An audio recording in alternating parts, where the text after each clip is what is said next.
Oh, yeah. Months back when I was talking about doing some Arthurian streams, this was one I did have at the back of my mind because of some really cool things that this one did. Even though there's some things that's like, "Mm, mm, mm," but there's plenty to talk about, especially if we're going to be talking some history. And we got a guy that does some history.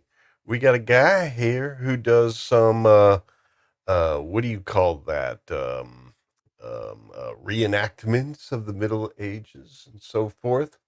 But he also knows his history before, even though it's a little bit before his period. He does know that fall of the Roman Empire stuff and that late Roman Empire stuff, especially in his own neck of the woods, Britain, where they have the Great Wall of Hadrian. And, without further ado, I'm going to bring him on board here. Please welcome our archer in residence. It'll rain tonight, I reckon.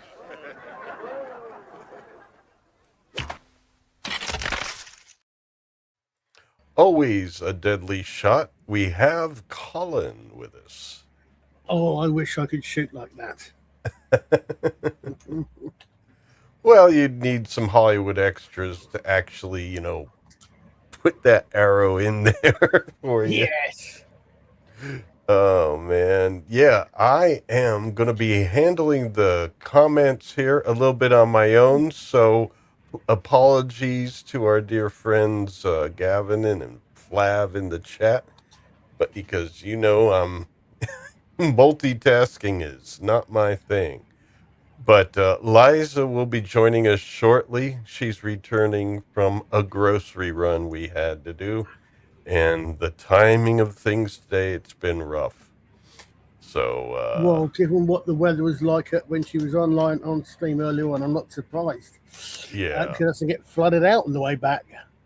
Well, she had to wait until it was, reasonably okay to leave. And so that's part of the problem. But in any case, we got King Arthur 2004. Now, did you see this?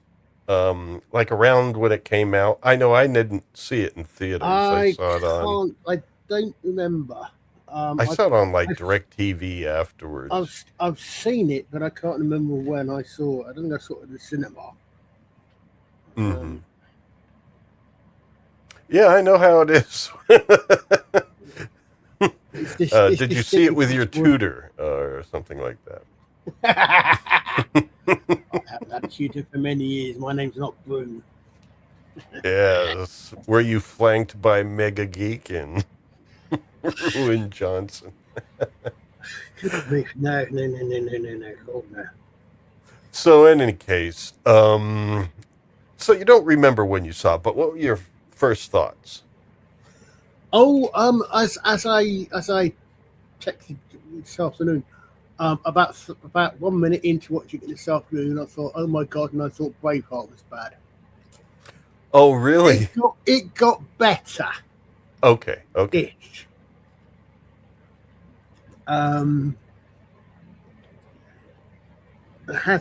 It had I think it's one of those movies which would probably be could well be.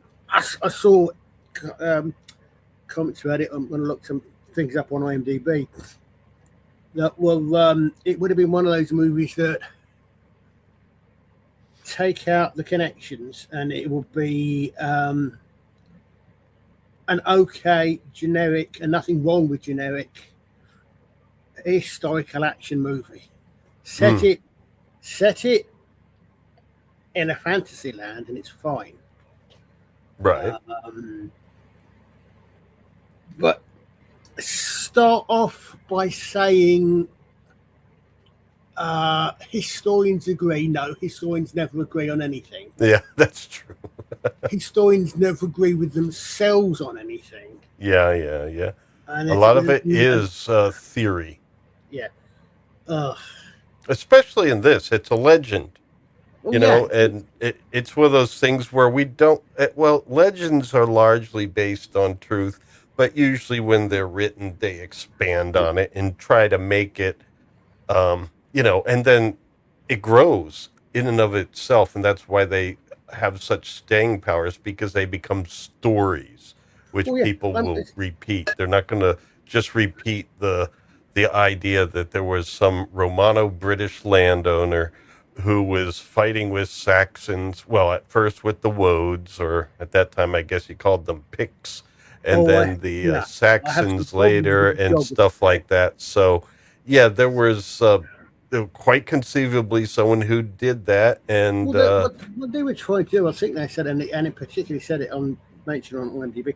What they were trying to do was they were trying to do an idea of the kind of events on which Legend of King Arthur could have been based.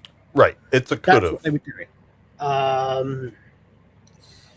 It's a bit of a shame they didn't have anybody. Well, actually, no, I have to admit, I'm not. I studied Roman Greece down at school. I was one of those kids who was heavily into ancient Rome and that at Hmm. school. But I haven't studied massive amounts about it since. So it was about 50 odd years ago. Well, since you mentioned ancient Rome, we got to do this shout out first. One of our first ones is in the chat, and if there's anybody that knows about a little bit about ancient Rome, it would be him. I think at one point he was a hold on here. I'm trying to get to the right place. I think at one point he was a magistrate over a little Jewish colony, shall we say. Yeah. So let's give our shout out here to X Flavius X. This man Rome. commands a quack legion. They wax as high as any in Rome. Yes. All right, now you could proceed with your important factual information, Oh, Colin. as I said, I mean, again, a lot of this is coming back from what I remember from school, but Yeah. I don't think they had anybody who knew, who was particularly familiar with late Roman Britain and the late Roman Empire. Okay. Well, how about we get into the details as we Absolutely. go? Let's just say Absolutely. at this point we have a bit of a okay. There were some things that you, from your historical interests, were like, and then Yeah. but overall pretty good action movie. But And there it got was better as it goes on. We're just doing the first quarter tonight. I need oh, to okay. put that in the Oh, title. okay. This is There was part one of four because it got divided up into the oh my four Lord. acts. We're doing act one tonight. I'm not going to watch it again. Oh, okay. Okay, I mean, you don't have to. I mean, to be fair, there were some bits I liked and some bits I thought, okay, I really liked some of the things they did with it. Not necessarily the historical accuracy wasn't so, but what my first thought actually was, okay, hold on a second, this is King Arthur or Robin of Sherwood, because we've got Will Scarlet's in it, and then we've got Discount and the Seer. Really? Well, yeah. Did you not notice that at least Johan Griffiths, his Lancelot, was going around with a double sword on the back and the rest of it? Oh yeah, kind of like And scimitars, but I mean they all kind of look like rugged, kind of Near yeah, Eastern, they Russo, yeah they're all Sarnation. yeah They they're all all kind of look a little bit mixed. It's hard to tell. There wasn't a yeah. big But ethnicity I did standing out. something I very very rarely do. I actually watched all the way through the credit titles, and I thought, okay, that music's quite Robin of Sherwood-y. Yeah, could possibly be due to the fact it was Moya Brennan. Moya Brennan was singing the music. Oh, wow, what a And connection. well, You not did a only deep dive and found that. Oh, that's why I have you not on only the show, that, but I'm Colin. going down and I get down and I saw sword fight coordinator Mm-hmm. Mark Ryan, who played Ah, Messiah. oh my goodness.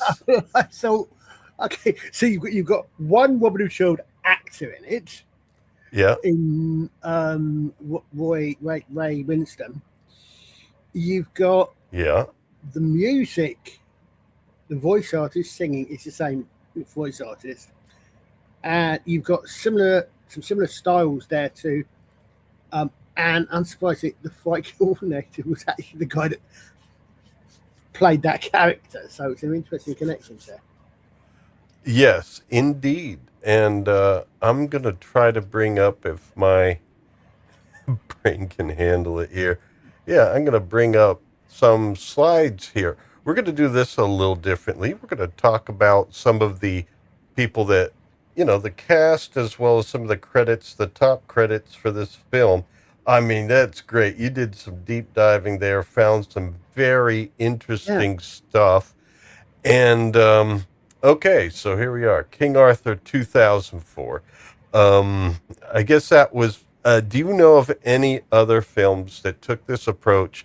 The chief historical accomplishment really is saying, okay, King Arthur was most likely Romano-British, so it's like not high Middle Ages. It's way back, maybe yeah. like 6th century, Off, or off the top of my head, I can't think of any films. Although I haven't seen, there have been several King Arthur movies. I think Guy Ritchie did them recently, which I have not seen. mm, So I can't speak to what they were. There was in the early 70s, I think, there was a British TV series called Arthur of the Britons, which was set in about the same period. mm-hmm. Um, so it was a TV show. Other movies that have dealt with that period, I generally, I don't. There are other movies artists, but I don't know if they had set in the same period or not. From some of the things I've seen, I think they may have done, but I'm not sure. Okay. Well, that's a big maybe, but Yeah, that's all right. I can't expect to know everything, but I was just wondering if there's any you had noticed. But there is that one series, so that's good. What roundabout when did people revise their thinking on King Arthur and his time period? Because for the longest time, it was based on the 16th century writing, was it? well, I think probably um, most probably sort of academically speaking, maybe the last 50, 60 years, Okay. because because most people's understanding of art of King Arthur, or most of it, certainly you get TV and the rest of it, as we were saying earlier, what we've said a number of times, is on Mallory's Mort d'Arthur, Yeah, which of is what, course. 14th What century? wasn't that 16th century, No, 1500s? 14th, 14th. I think it's the 14th. 1300s. I Okay. think, yeah. Um, maybe 15, Uh-oh. maybe it's like Maybe. 1400s. But there are Okay. references going back to there are references to Arthur and an Arthur-like figure in a lot of older works, and I think as academia discovered those older works and brought them in, that's when you go back to the earliest suggestions of King Arthur Mm-hmm. tie up with I think it's Nennius. I can Okay. never remember which one was writing about 700, 800 in the 800s. Wow. So he was writing about Nennius. 500, yeah, four, Sounds 500 Roman years. and Yeah, I mean, yeah. it was you got Gilda. I think it was Gildas mentioned him. I think Nennius mentioned one of them. I think one of the earliest mentions is something about um, some guy who was really good in battle, slew hundreds and thousands. the, Okay. the the meaning probably being not that guy on his own. He didn't kill 5,000 people himself, but All right. he and his war band did. Okay. But Well, but the all first right. line is, So we're seeing that, but he I was just no want some Arthur. generalities Yeah, here. We could get that's specific as we get to certain yeah. parts of this film. And there is archaeological evidence that sometime in the late fight in 5th to 6th centuries, the Saxon invasion or immigration stopped Immigration. well, yeah, migration, invasion. Yeah, it was an invasion, I Yeah, think I you mean, could say. it was probably a bit of both, as a lot Well, of these yeah. things are, but was actually stopped and even pushed back The UN was about 50 trucking years. in Saxons Yeah, and stuff. yeah, yeah. Um, so archaeological evidence suggests that there was something that stopped it, Mm, and a lot of things that what most people don't actually kind of necessarily remember is that usually if you've got Arthur, it's set in his time period. He's not English. He's a Briton. He's fighting right, against the Anglo-Saxons who became the English. right. Well, So here's I know Flav was saying let, let he has Celtic industry, so he probably goes that far back. Well, he's okay. probably not Well, Celtic. we're gonna hit this as we go. Let's just Yeah, shift sure. gears here and do some of the top credits of the film. The director, Antoine, I think it's pronounced Fuqua, right? But it's spelled Sounds about right. Hold on, let me. Fuqua. So Fuqua would be like Yeah, Qois. I guess this is close. I don't know. I'm thinking it's probably a name you want to be careful saying on YouTube. Really? Uh, I mean, I'm avoiding the other F word, but that's said all the time. They just don't like other. yeah. I don't know. We're not insulting the man. I mean, No, oh it's no, for me. exactly. I No, think it no, was a no. great work. I mean, we may Yeah, have some issues here and there, but I think it was a great yeah. work. I I mean, mean, I might say I think perhaps Fuqua. yeah, Um, okay, that's good. Good enough. Are you familiar with any other films that he's done? I I don't know. I'm not the sort of person who pays attention to who directs something. I mean, you think about.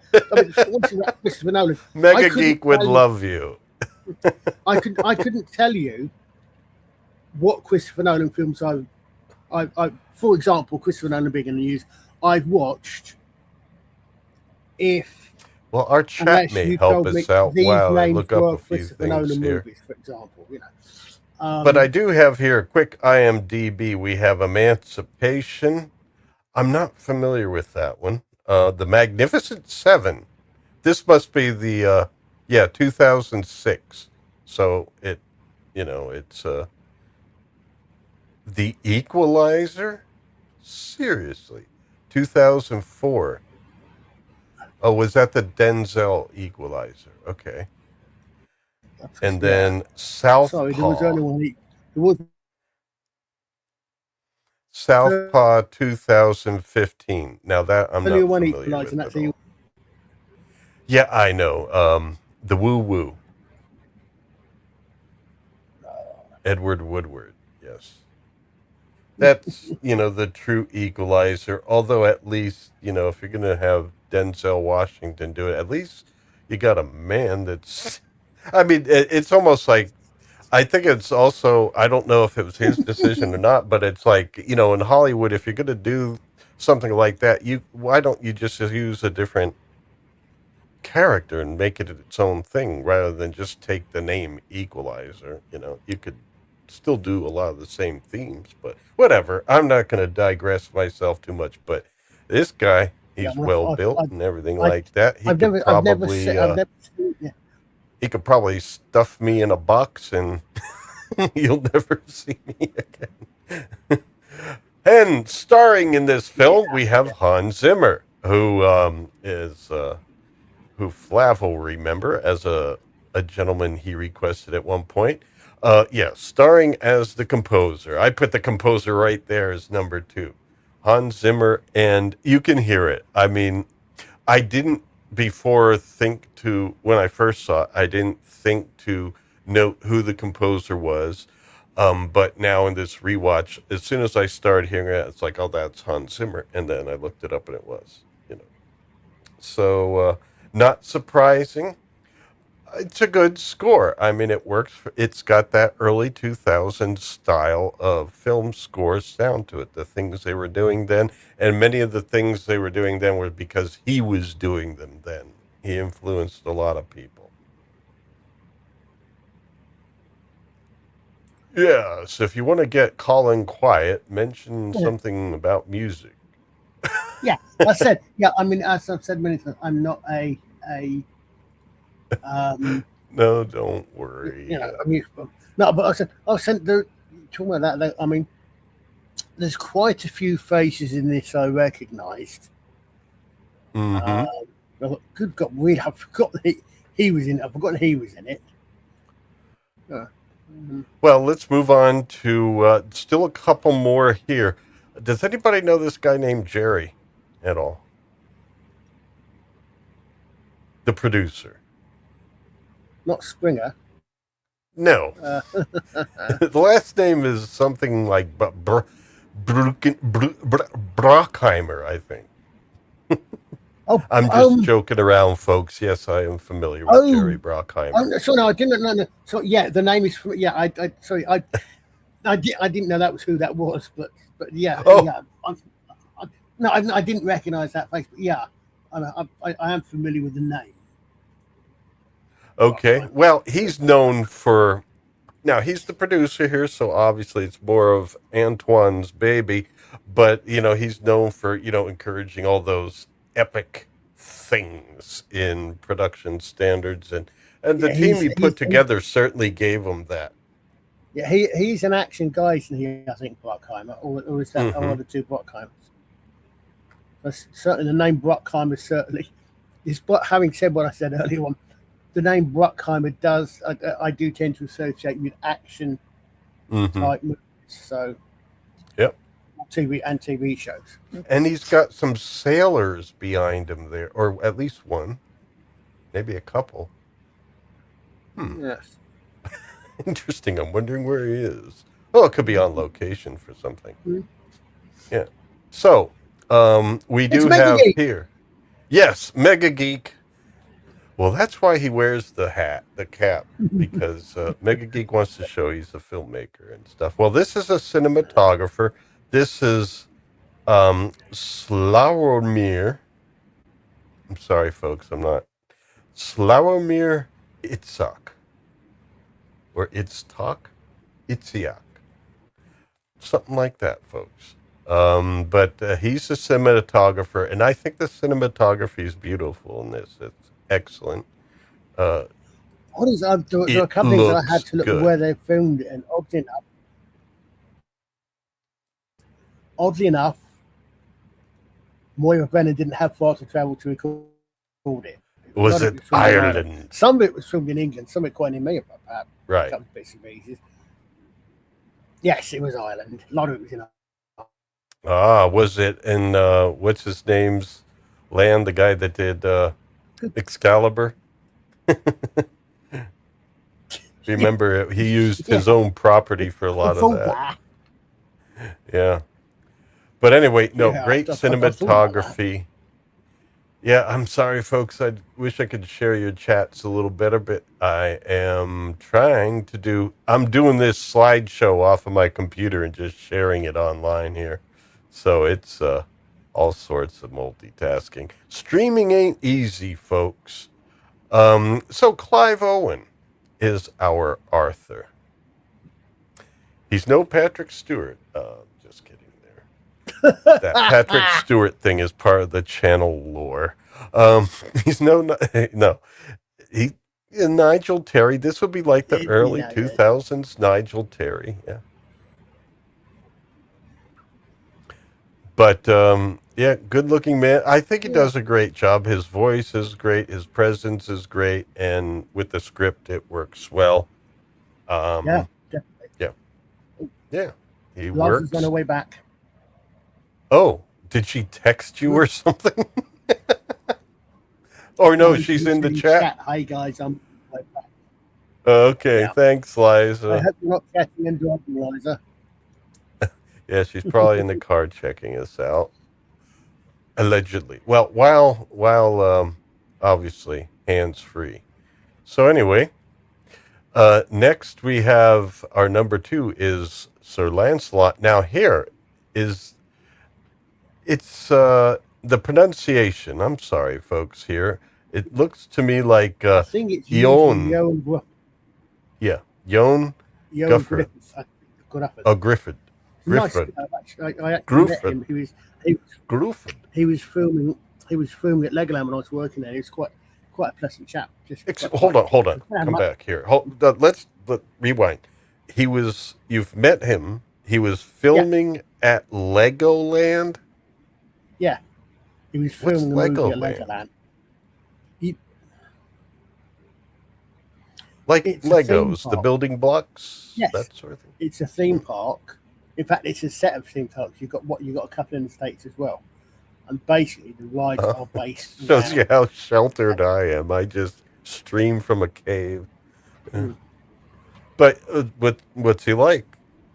He was a nice chap. He was cool. They were just filming us. They were quite nice. I only sort of chat, kind of, hey, nice to meet you.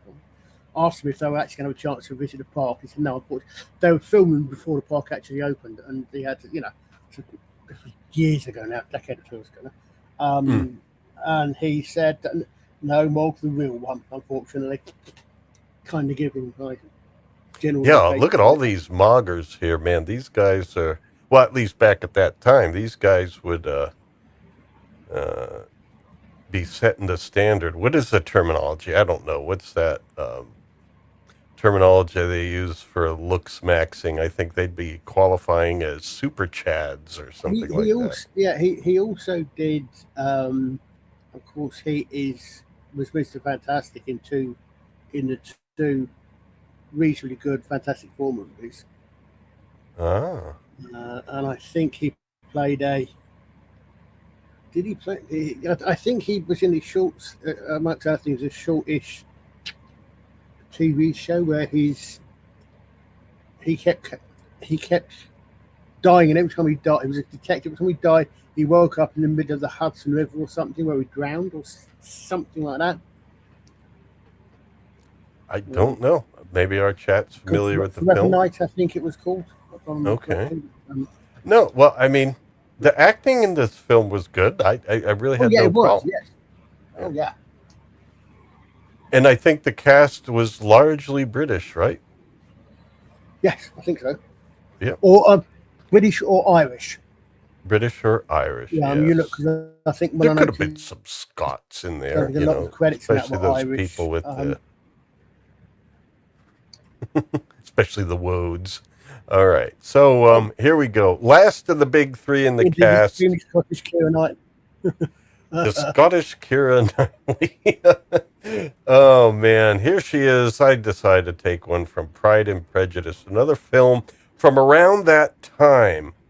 Let me just look this up. And that one also had like Donald Sutherland in it. It was, I don't know. It's something that every now and then Liza and I like to watch. I don't know what it is about it, you know. I mean, would you call it a rom-com? There's a little less calm, but it's a classy rom-com, shall we say. Directed by Joe White. Yeah, it's from it's. I think the Comedy of Manners, Mm-hmm. perhaps. I mean, I know. Oh yeah, there you go. That's a His good last term. books.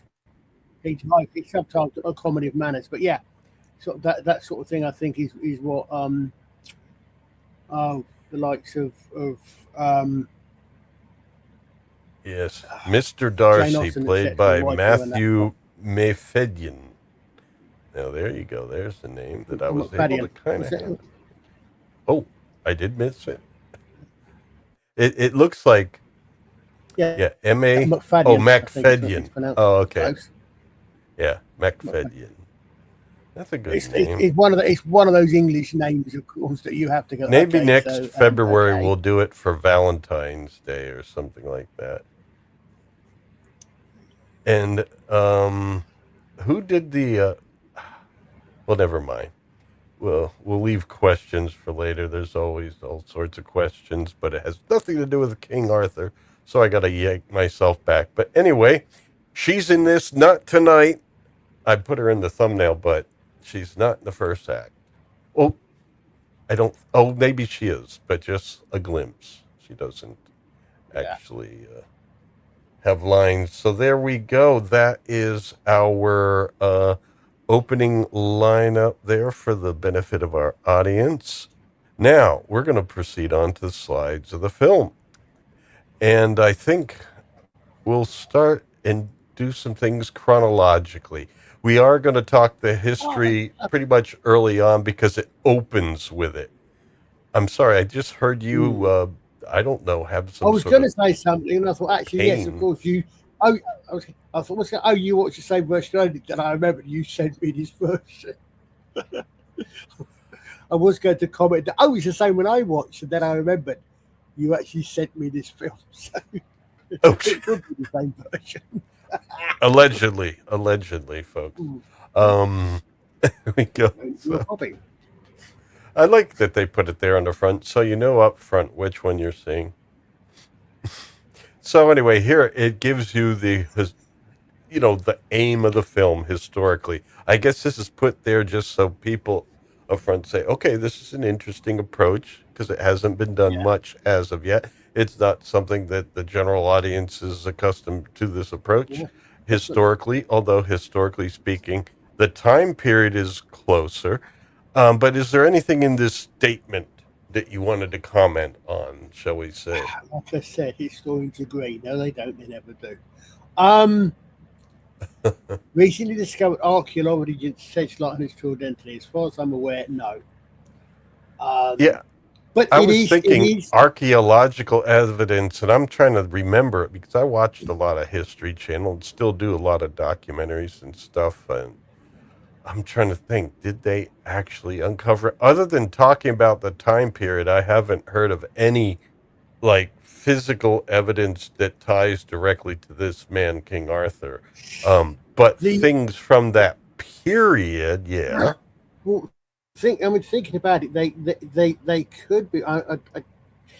Again, I'm not sure when the discovery was made because, but they could be talking about the archaeological evidence suggesting that someone stopped the Saxons roughly halfway down the country. So they could be sort of saying, okay, on his true identity, but we don't have a name for it. Mm, What we do have is, there's evidence for who the person he was based upon may have been, right. even if we don't know the details of that person. Okay. We know some of their deeds. Well, good enough. And then, I And mean, the Saxon Dark Ages. the cinematography was great. Now, here's one of the premises that we're seeing here. We don't know for true if those who were in, shall we say, collaboration or working for King Arthur, I don't know if they'd be called knights because that No, was a later term, this, but well, this is something that did have me banging my head against the table. Yeah, actually, as we find out, when we find out Arthur's backstory, Arthur might possibly have been a knight, in as much as there was a class of Roman, I think it was comites, which were had the same sort of connotation in social rank as knights had in the high medieval period. but probably not these guys because No, we're going to find out here these Sarmatians yeah, basically were they would have been. conquered peoples. Yeah, they would have been Roman citizens. They would not have been. They although to be fair, at the time this is set, Rome is starting to sort of is well on the way to losing some of its standards when it comes to who it lets be um, citizens and the like. But no, Hmm. his guys would not have been. As you said, they weren't Roman citizens; they were Roman auxiliaries. Yeah, they would have been. I mean, they wouldn't be considered slaves, even though they were conquered peoples, because I guess because they were going to be used in the military, they pretty much had a commission, you know, Yeah, I mean, and yeah, the closest thing almost to what they seem to be suggesting would be the Ottoman Mamluks, which were slave soldiers. But Hmm. no, they weren't. They were auxiliaries in what official attached to the Roman legions, because the Roman legions were still largely infantry. Although it wasn't a picnic working in the Roman legions. Oh What about no, you? Do you find it visible? When I say the name, Dickus. Dickus. Yes, there was a lot of tests you had to go through. yeah, So anyway, here it's the misty morning, and this is where they talk about where we're at. Now, the Sarmatians, Sarmatia. Yeah, we get a clue to that later in the film because, well, actually, coming up pretty soon, they use the term Rus or Rus. they weren't So Rus time, but I guess Sarmatia would be a Roman term, right? yeah, Rus I think actually comes in when the Vikings invade because they're red-headed. Rus means red. But yeah, I mean, as you can see there, Sarmatia, wide open plains. Which is one of the things I really like.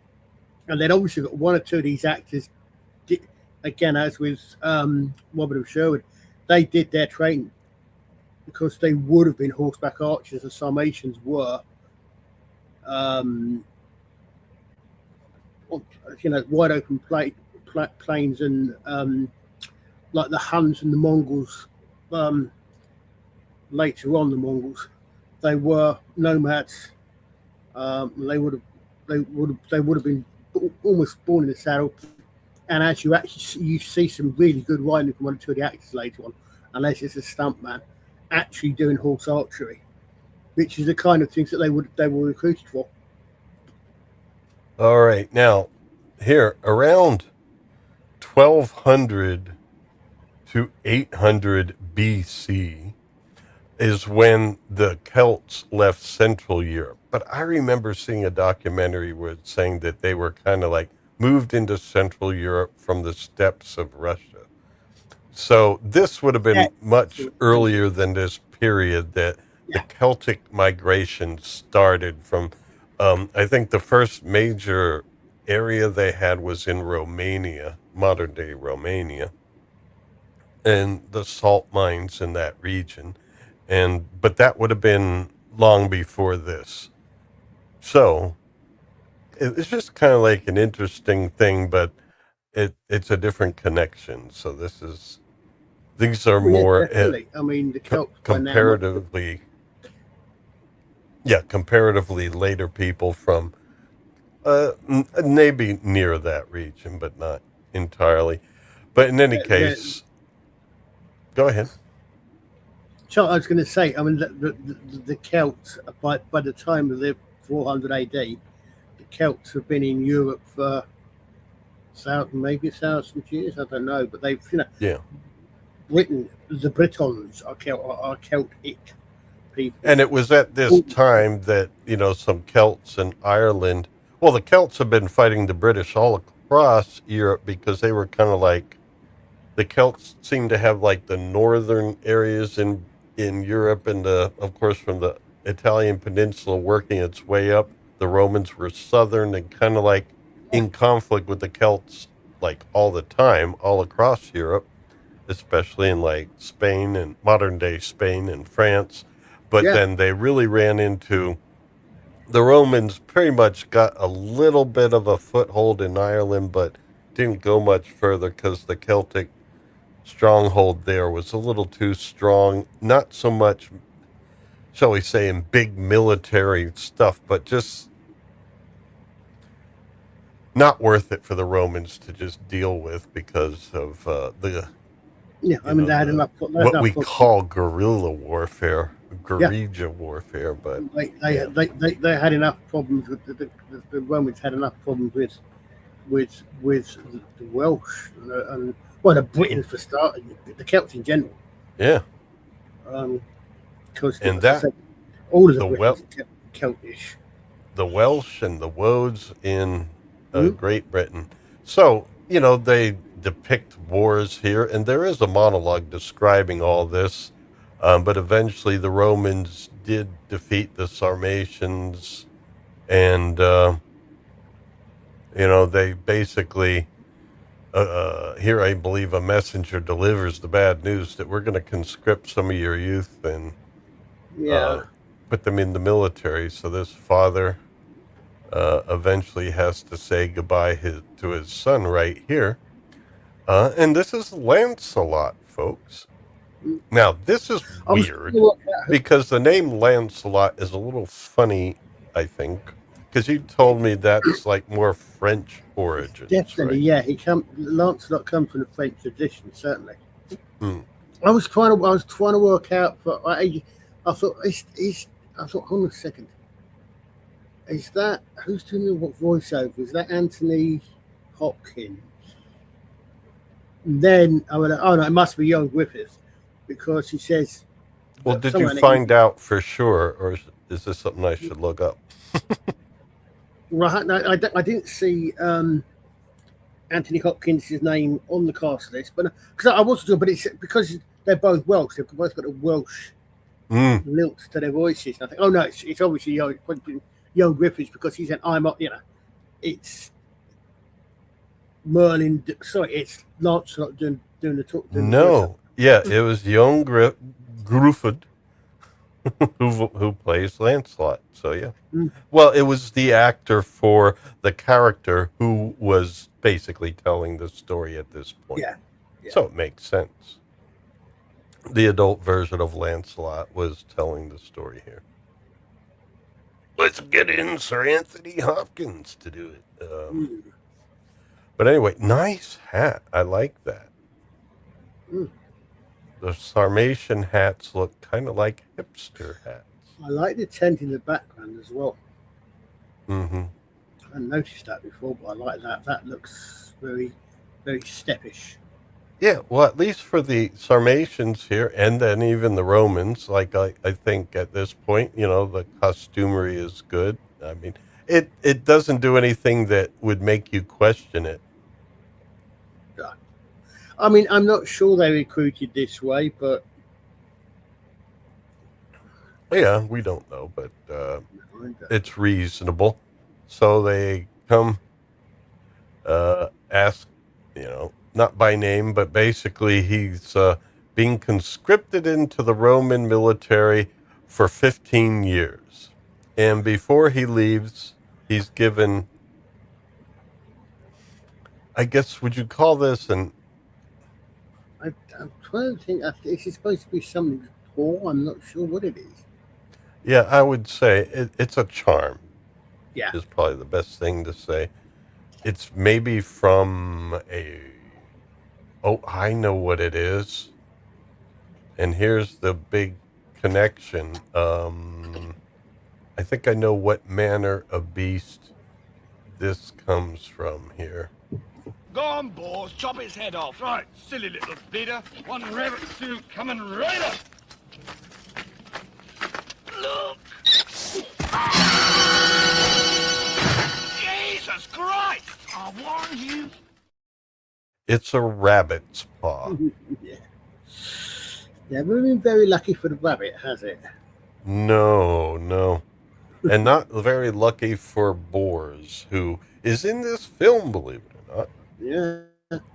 I must say that, Gavin called him Bart in one of the comments he left, and it's like, nope, it's Boars, man. Bart. Don't have a cow, man. Sarmatian ladies. Now that's later. There's some jokes about Sarmatian women, and I think she's got a nice face. But anyway, Lancelot gets told you're going to be 15 years. Well, I think it's in the voiceover. Here, it's portrayed like Lancelot doesn't know exactly how long it's going to be. And as he leaves, they go, Roos. Well, here it's Russ, but later they say Roos. So Yeah, I think that's something we should do on this show. We should go, Roos. But again, I'm not quite sure why they're doing that because if I'm, as far as I recall, the whole point of Russia was that it was the Rus, the Redheads, the Vikings that moved along the north coast and down into Russia, which made it Russia, which is what Russia is named for. Okay. Yeah. Let me find out here. I mean, again, it might again be also be another name for the area. I don't know.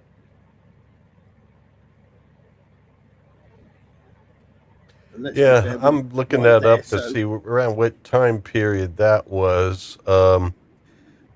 From the early medieval term Rus to the modern, oh, well, early medieval, they call it, ninth century. So it might have been a little later that the term Rus yeah, was used, or Rus. So, yeah, a little bit later than this, but I don't know. I guess this is a bit of a clue to the audience, reestablishing where they are. These are Proto Russians, I guess you would say. mhm. Non Vikinized Russians. And Again, I like the gear looks good. You can see there's a lot of animal skin there. There's yeah. obviously the kids' hats are quite nicely sewn. I noticed, Hmm. interestingly, again, the credit titles, they've got about half a dozen seamstresses credited for this. The costuming Oh, department wow. um, has a lot of. So it looks like a lot of the stuff was hand stitched where possible as well. Hmm. Yeah. No, it was done well in that regard, and little boy hiding there. Okay, so Lancelot is off to be a Roman. I wonder if he ever had to. Was he given the biggest dickest test at some point? But here we go. Here's the Great Wall of Hadrian. Now, here's the thing. I'm not sure because I know some of the walls still is there in your fine land there, Colin. Um, did it go over hills like this? I'm not. I was trying to think. I'm not. It basically goes across the shortest part. It goes from Wall's End, as in where the Wall's End. Newcastle is on the wall, I think, all the way across the top there. Um, so yes, I mean it. I was looking at, so I was getting confused. Unfortunately, I'm not a great. Oddly enough, I'm not that familiar with my own geography. So I'm thinking, okay, hold a second. As we see much later on, I think, wait a minute, where are the mountains like that in England, in Britain? But yes, it did. I mean, it basically went across it literally cut. Yeah, this would be south of the Highlands. I mean, the Highlands would be Yeah, part of the northern regions that the Romano-British were trying to defend against. to be fair, Gavin, it's 2,000 years old, mate. It hasn't been upkept.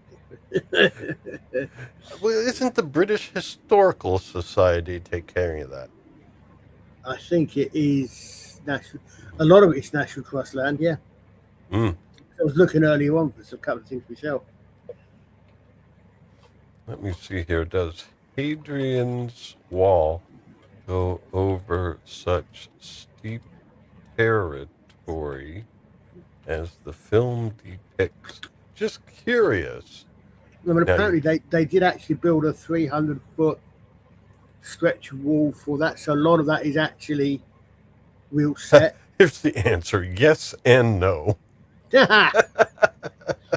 Oh, I put that in earlier on about I got an almost identical answer when I put in because I wasn't sure about crossbows. It said, and I said, were medieval something along the lines of Roman used crossbows, and the answer was yes and no. And okay, that's really helpful.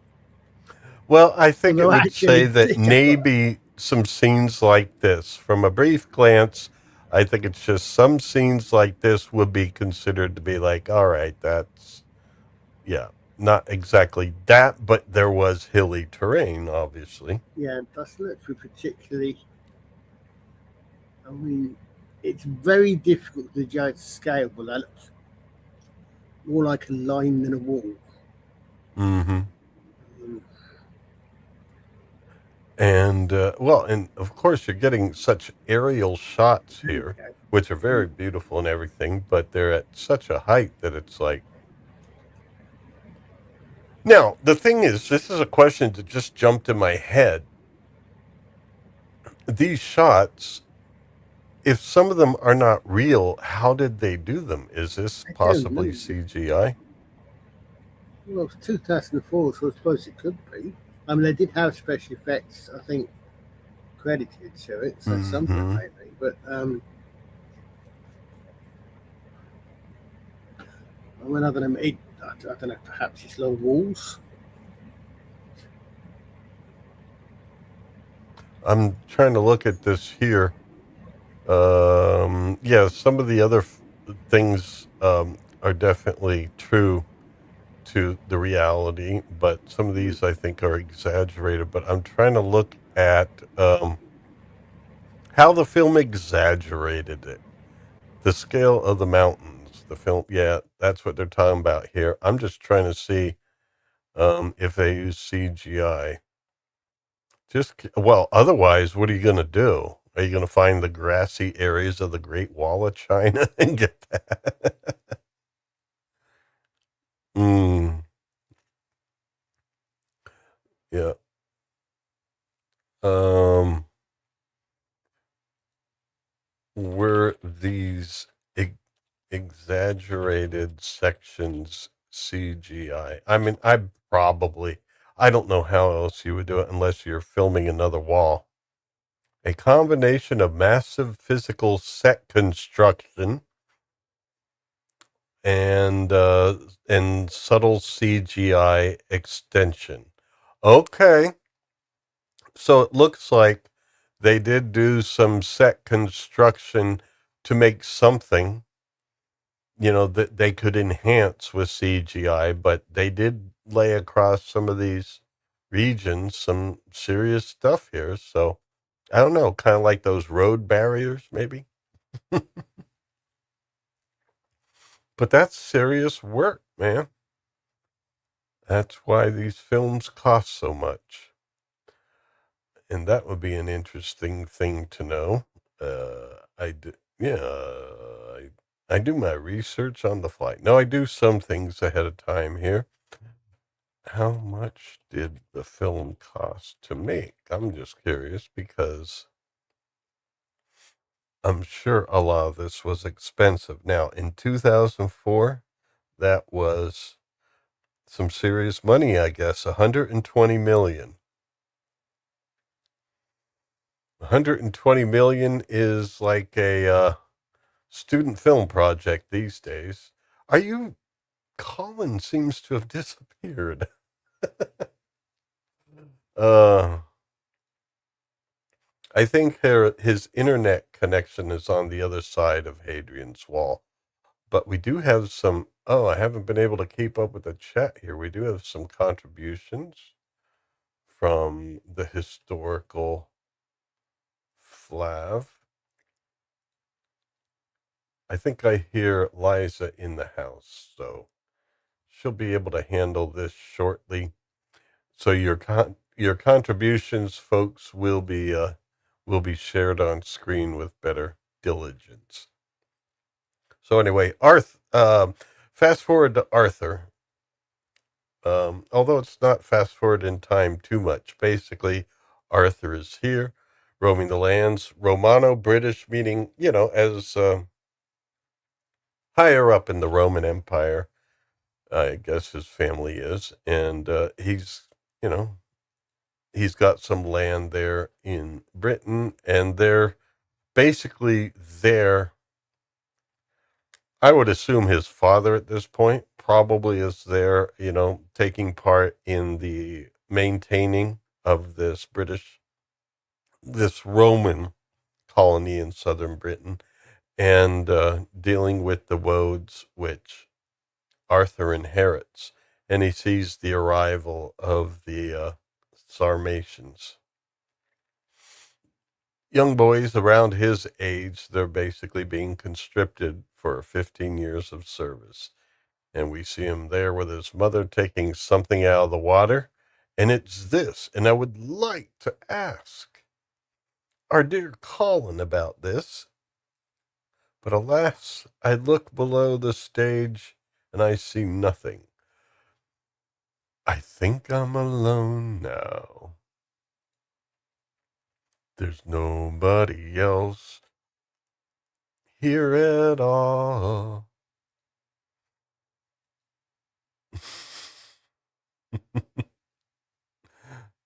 So anyway, this, I'm looking at it and it's like, I'm not sure what it would be. Some Roman thing he found in the river there. We'll have to talk about it later and see what he thinks. But there's his mother's going away. So he shares this with his, I guess, a mentor kind of, Pelagius, who I guess goes back and forth from Rome. And we'll see Pelagius later. Goes back and forth from Rome, but he's a guy that really seems to care for young Arthur. And in fact, he shares some wise words here that help, I guess, give us an idea of Arthur's thinking that he adopts. As the Sarmatians are arriving, Pelagius tells him about these people and say, these are a responsibility for you. They're not your servants. Colin! Sorry, my internet just decided to die on me for some reason. Bloody Romans. Yeah, what do they would do for us?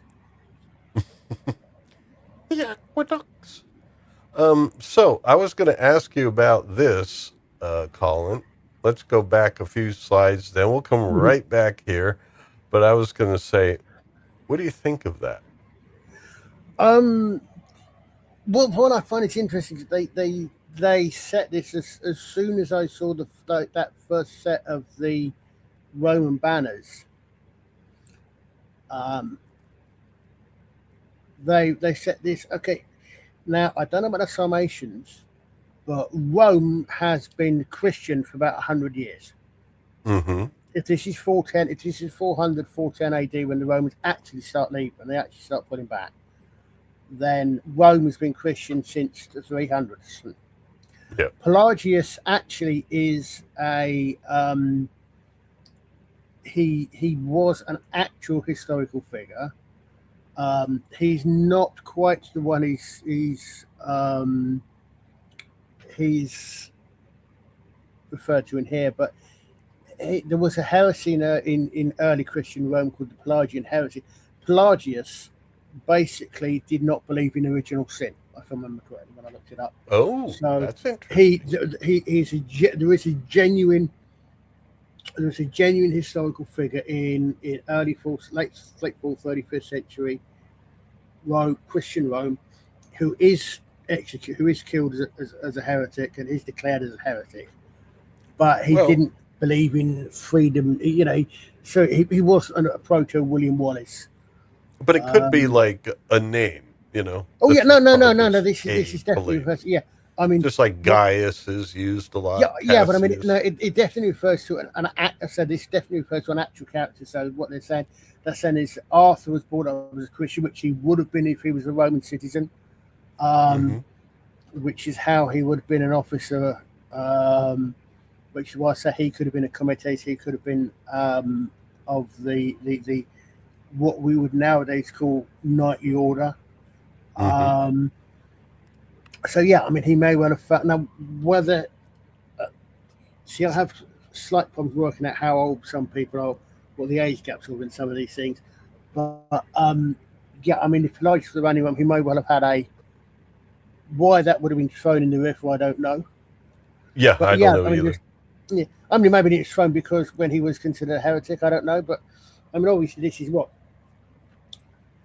Well, if he's considered a heretic at this point, he's still allowed to be. Who Yeah, knows? but Maybe that's why he's leaving. But doesn't he show up later with the bishop? no, the bishop discovers the bishop discovers his this Oh. um this Oh, okay. So um, when he was saying Pelagius there, he wasn't talking to a Pelagius with a beard. He was no, Pelagius is an okay. actual All right. early. All right, good. So yeah, he doesn't like this. So yeah, that makes more sense now. I misunderstood it because Pelagius does give him, shall we say, a bit more grounded in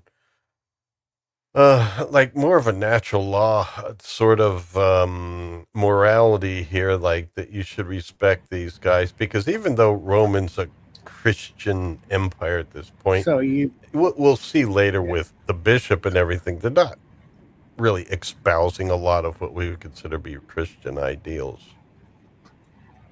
No, They but kind of are, if you, but kind of not at the same time. yeah, I mean, I did have quite a bit of thoughts about. Okay, no, sorry.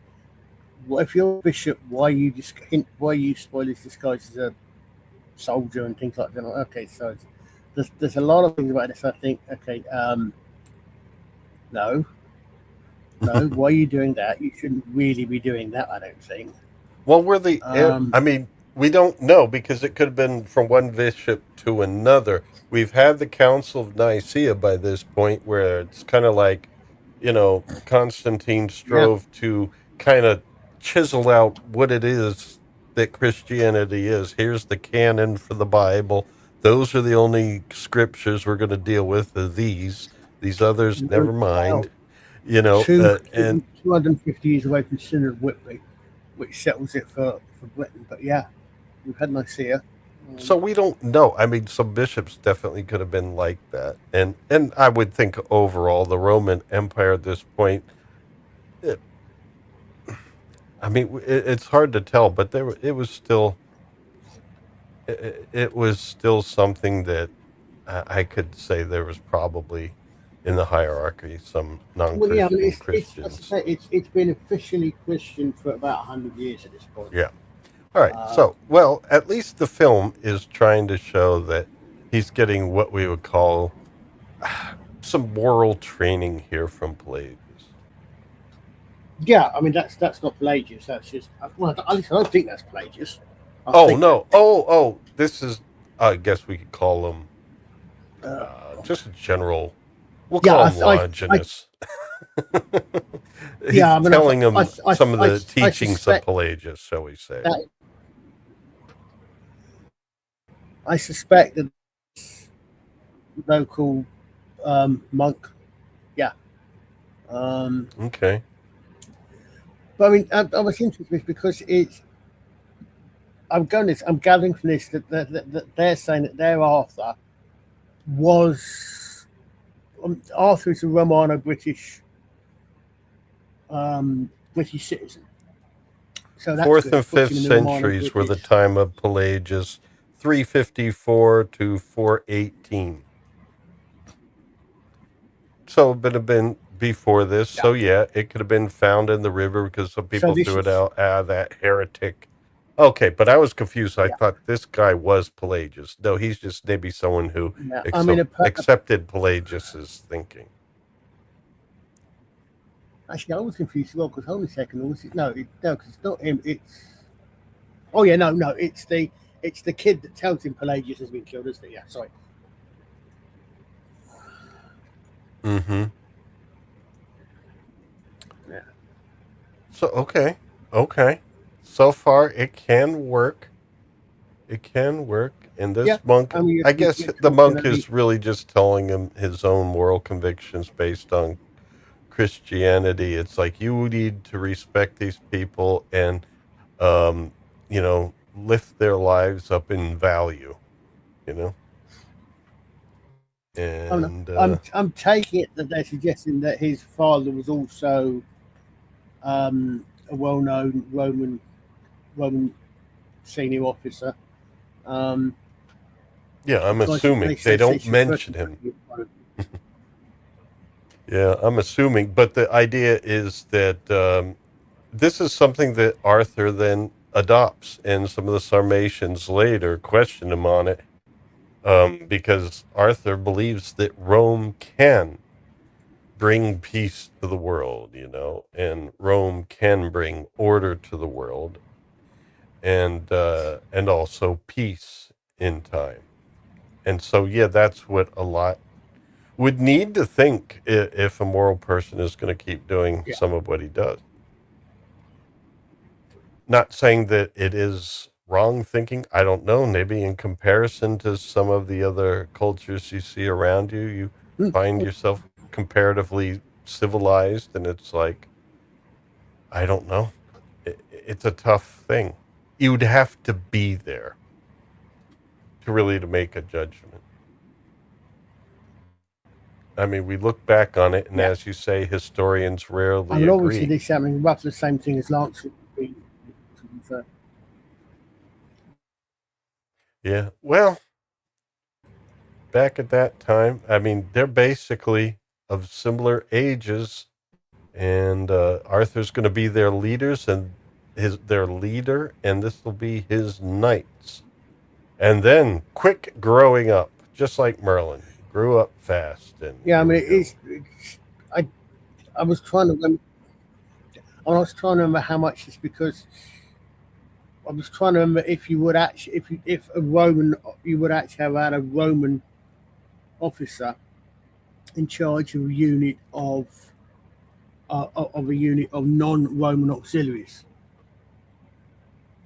And I genuinely can't remember either way. So it makes sense that he would have been brought up as a Roman general, a Roman officer, and at some point he gets appointed to command. So he gets appointed to command this Sarmatian unit, Mm-hmm. and the fact that they're sent to Britain for 15 years. The thing is, again, I'm more familiar with what the Romans worked sort of back in the first century, back when the Roman Empire was at its height, rather than I know that part of the reason that Roman Empire fell was they dropped their standards, they let people in from outside the empire, etc., etc. So, because I know Well, and also some originally, of the eccentricities of the wealthy, spending so much money on like imported goods. At least that's something that I encountered people speaking about. I think it was like um, some of the things from the East, the eccentricities, shall we say? But who knows? It's probably all sorts of things. Usually, when orderly societies fail, it's because of a multitude of things. But anyway, he's a lot of beautiful landscapes here, but there is a caravan coming, and these guys are talking back and forth. So you get, you see these are the Sarmatians. They're here with Arthur, and they're basically, they're hired soldiery. Well, not so much hired. It's mandatory, but they're getting to the end of their run. In fact, this is the last day of it, right? Yeah. This is the last day of their service. Well, what? Well, I know. At least as far as they know. Moment. Yeah. Okay. Obviously, they lived before that became a trope. Now, here's the thing. I'm trying to recognize some folks here. The guy on the right obviously is Boers, right? Or no? This is the other shaved head guy that's not Boers. Yep, that's Ray Winston. Okay, yeah. And so... No, that's Ray Winston. That is Boers. Ray Winston is Boers. Okay, that is Boers. I see later there's one guy that's like, he's also got the same hair, but it's not Boers. But anyway, who's to the left there? That's the thing. They don't get you. It's so quick that they go. Gawain. Yeah. Okay. I think that's Gawain.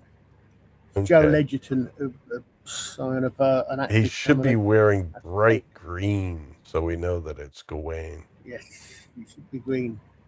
And Galahad and Lancelot look alike. Well, Uh, in some tellings of the story, they're father and son, so they should do. yeah. But yes, Well, I don't think in this story it's father and son. I think it's no, because they're no. similar ages. Yeah, I mean, amongst other things, they're supposed to have 15. If they've been in service for 15 years, no, they'd all been in service for 15 years if they're coming up at the same time. And So this is Nasir a lot. yes, first thing I thought when I saw the swords like that. Yeah, yeah. No, but I like the grips. I mean, it looks like a substantial, well, at least Yeah, the grips, the hilt, and everything. It looks like a substantial sword. Looks good. And here's Arthur. He's got, now here's the thing. What do you think of the armor? We'll see some other shots later. I keep flipping between. Looks actually quite good. I'm not quite sure about the chain about what the chain's made of underneath. I'm not. I'm not Mm-hmm. overly convinced about that. And oh dear, okay, sorry, someone's been to feudal Japan again. But again, Mm. their armor is it's going to be late. It's late Roman era, so it's not going to be the Lorica segmentata that we're necessarily assuming. It's why you see the shields are different as well. But what we normally think of from Roman is late Republic, early Empire era, I think. With the work with the spears and the rest of it. And these guys are cavalry scouts, so again they're going to have lighter armor.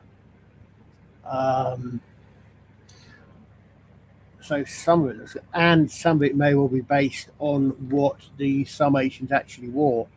But is that really chain there?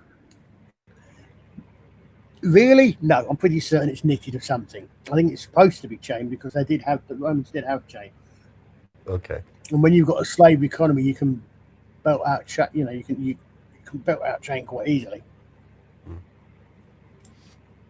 But anyway, here's the Roman caravan that they're observing. They're there to kind of like be, I don't know, this is the soldiery delivering the person of importance. We'll find out later that's supposed to be the bishop. And the guys up there, Arthur and his men, they're kind of there as like guards, sort of, but they're not with the caravan. They're at a distance, which is a smart idea to basically have your caravan being watched from a distance. I think the way I get it is that it looks. I suspect they're actually moving. They're coming to meet the caravan. I think. Oh, they're coming to meet them. I thought, okay, yeah, That's the way I obviously think. they didn't travel from Rome with them, but I thought maybe, from whatever point that they met up with them, they're just kind of like escorting from a distance rather than, but anyway, maybe not escorting, maybe just meeting. But anyway, there we go. We see the inside and there's a VIP in there. So maybe, kind of. But then we see, I got a lot of screen grabs because I thought we might be able to see some things. And then what's this in the woods? Is this Sherwood? What's going on here? This is the point. What do you think? What are you guys doing south of the wall? How Well, did you get south? that's a question that comes up later. Yeah. And how did you get south of the wall? Well, they climbed over it. Actually, the easy way is, well, okay, let me see. The wall goes from side to side, coast to coast. Easy. You get in a boat and you go round it. Right. Yeah. But, I mean, this is obviously supposed to be quite far up north because obviously it's all set around Hadrian's Wall. So we don't know where Well, I think in the This latter days, guy, probably Hadrian's Wall wasn't manned as well as it could have been. yeah, Just that's like other true. This is sections of very the true. Roman Empire. I mean, a wall's nice, it's fine and dandy, but if you don't have, guards there patrolling it, it's not going to work, really. You kind of need people there patrolling it and the walls just to help them, you know, work from a position of advantage and then be able to call, troops in whenever there's invaders. Yeah, it's true. True enough, I suppose. But in any case, here we go. Round shields. Later, we also see, I think we see long shields, but nice round shields That, there. yeah, like that I said, if you notice, they're much more cavalry shields. Yeah. Oh, yeah. And I did some of the things I really, really liked. I liked some of the combat a lot. Oh, yeah. Some of I thought it's it was really good. very good. Whether it was actually accurate for the period again, but the actualities of it, the physics of it, of how you actually would fight from a horseback and things like this, I thought were really good. Now, what ancient Scottish symbol is it? Well, technically not Scottish, predecessors to They're the Picts this Scots. time. The Picts. Yeah, Yes. I think they're still Oh, Picts. I guess the Woads, we might as well talk about this now because they call them Woads, which Yeah, is named, I guess, for what's used to make blue dye because these guys are doing yeah, some, I don't see them doing any kind of blue paint right now, but later in the film they do. yeah, yeah. Well, probably, yeah. I mean, exactly. They called, yeah, And exactly. that knife, It's man. it's kind of like calling the British Army redcoats in the Revolutionary War. Mm, You're calling them after some fashion statement, I right, suppose. right. Fashion statement. Well, yeah, I mean, you're naming the roads after what's obvious about something visually fashionably obvious about them Oh yeah, is that they wear woe. Was a big thing you yeah, recognise a British an English soldier wearing a red coat. yep. So yeah, that kind of lines up. Although you said the blue paint, didn't that come later? Um, no, I think so because I think they were known for wearing paint into battle. Mm-hmm. Um, see, I'm just the one thing I really don't like. Why is Merlin a Scotsman? Merlin is Welsh. Oh, Welsh name how do we know? because Merlin is a Welsh name, Oh, and he comes from the Welsh, the Mabinogion and so on. He comes from Welsh tradition. Actually, I'm not sure there's much Scottish tradition in Arthurian, actually. I'll think about it. But they had the setting they had to do.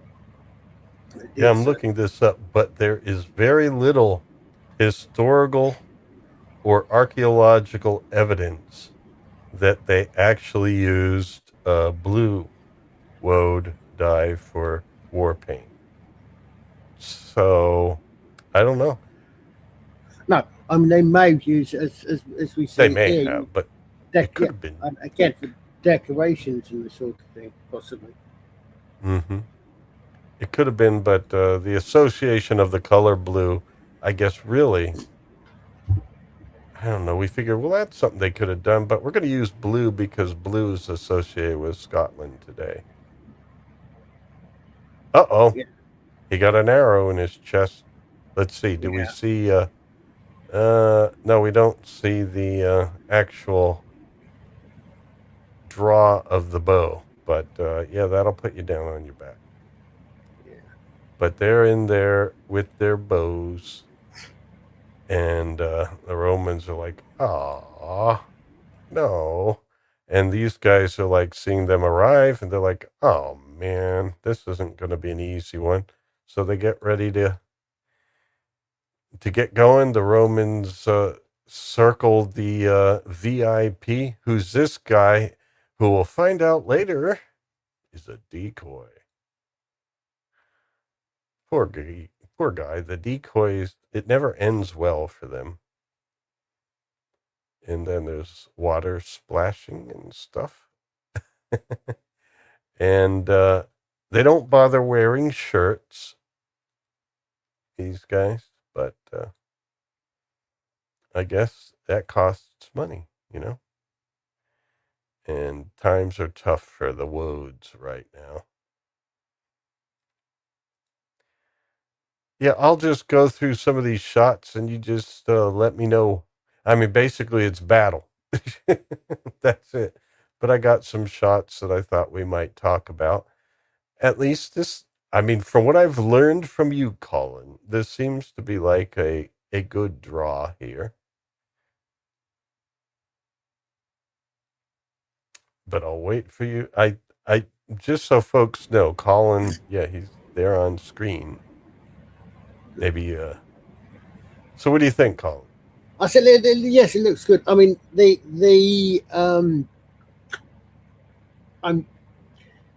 thing is with the longbows, I don't think we're sure when the long longbow actually comes in. But that looks good. I mean, if that's sort of a bow, that's a full draw you're going to get on a bow that size. And he's obviously taking aim. And look, it's a little bit different. Oh no. So looking a bit closer, I said the grip looks quite good as well.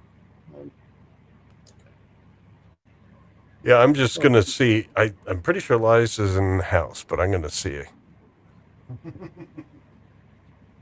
Liza, as soon as you can do it. Great. She's still unpacking. Okay. So, but I at least wanted to let her know that, yeah, she's also got to put some cats on the porch and some bring in, because we're still dealing with cat conflicts. So now here we go. Look at that mohawk.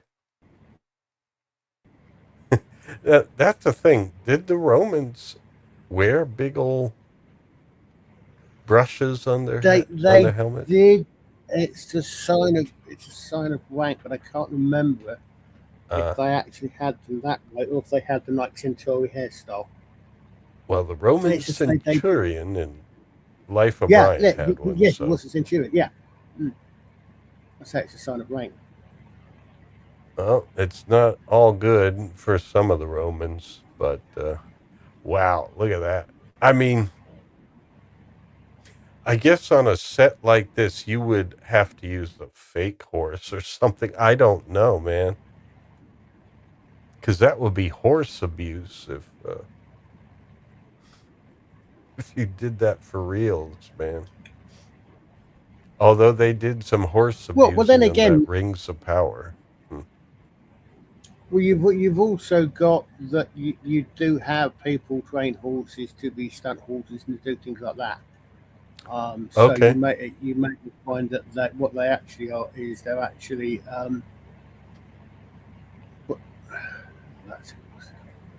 stunt horse. They were actually they're trained that. So so you find that may well be a horse and a stunt horse and rider.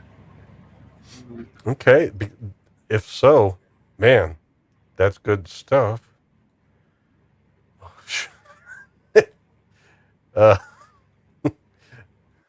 How do you get a horse? You could lead a horse to water, but to get them to stick their legs up in the air now, that's something. Hold over. Pay money. All right. And yeah, being on a horse does have its advantages in combat. Yeah. So anyway, what is it? Arthur and his men are engaging in the conflict, I like how I saw this, like, that's Lancelot there, right? On the left? No, I think that's Arthur and Paul. That's Arthur. I'm not Oh, sure if that's oh, that is Arthur. I mean, Arthur on the sorry, left, and I folks. think It's kind of blurry. It's hard that's to not tell. that's not that's the other ball guy that's not Paul's on the right. I think. Okay.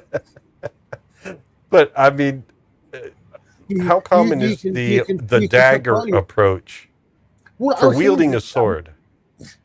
I was actually thinking that. I was thinking it makes sense because if you think about it, if you come down, if one of the advantages of coming on a sword, you're moving, right? Mm-hmm. If you hold your sword as if it was a lance, for example, Right. down, charging into this, so what's going to happen? You're going to stick into this guy, and your sword's going to get stuck into this guy, and you're going to get jerked forward. Doing it like that, stabbing down, Oh. it will come into. If it comes into, the thing is, but because you're stabbing down, you're going to be halfway past before you get in. So it's almost going to be a backstab, which means your sword is going to be your sword is your hand, and you, all your weight is going to be behind the guy you've just stabbed. Mm-hmm.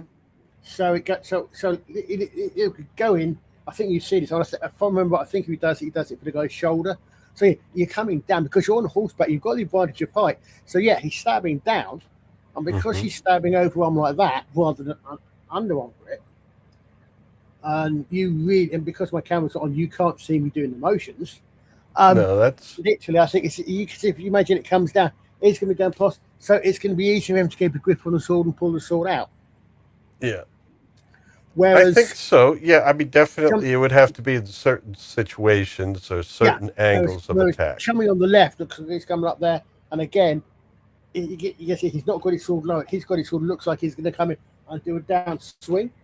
So Mm-hmm. again, using the motion of the horse and the power that is the mass of you and the horse at speed.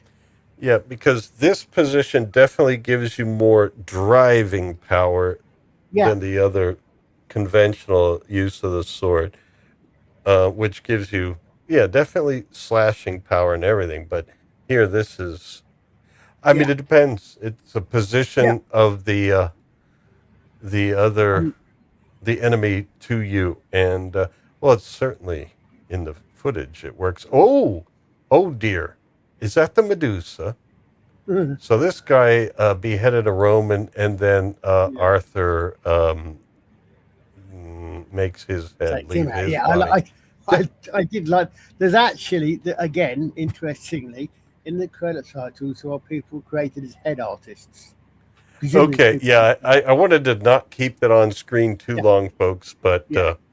but we could still talk about it a little bit. There was a lot of beheading in films at this time. Remember Gladiator? Mm. Well, I mean, the thing is, if you think about it, it's an instant kill. Mm-hmm. Um, Depending upon how this is why you look at you look at when knights are actually wearing helms and armor. Mm-hmm. They're dressed to protect the neck because the neck's a vulnerable point. And if you're on horseback, hey, we have a lighter. We Hey, If good you're on do if calling. you're on indeed. horse In Sorry, fact, guys. if you're on I horseback and you're am coming going to along, celebrate. I'm going to or handing celebrate this alcohol. with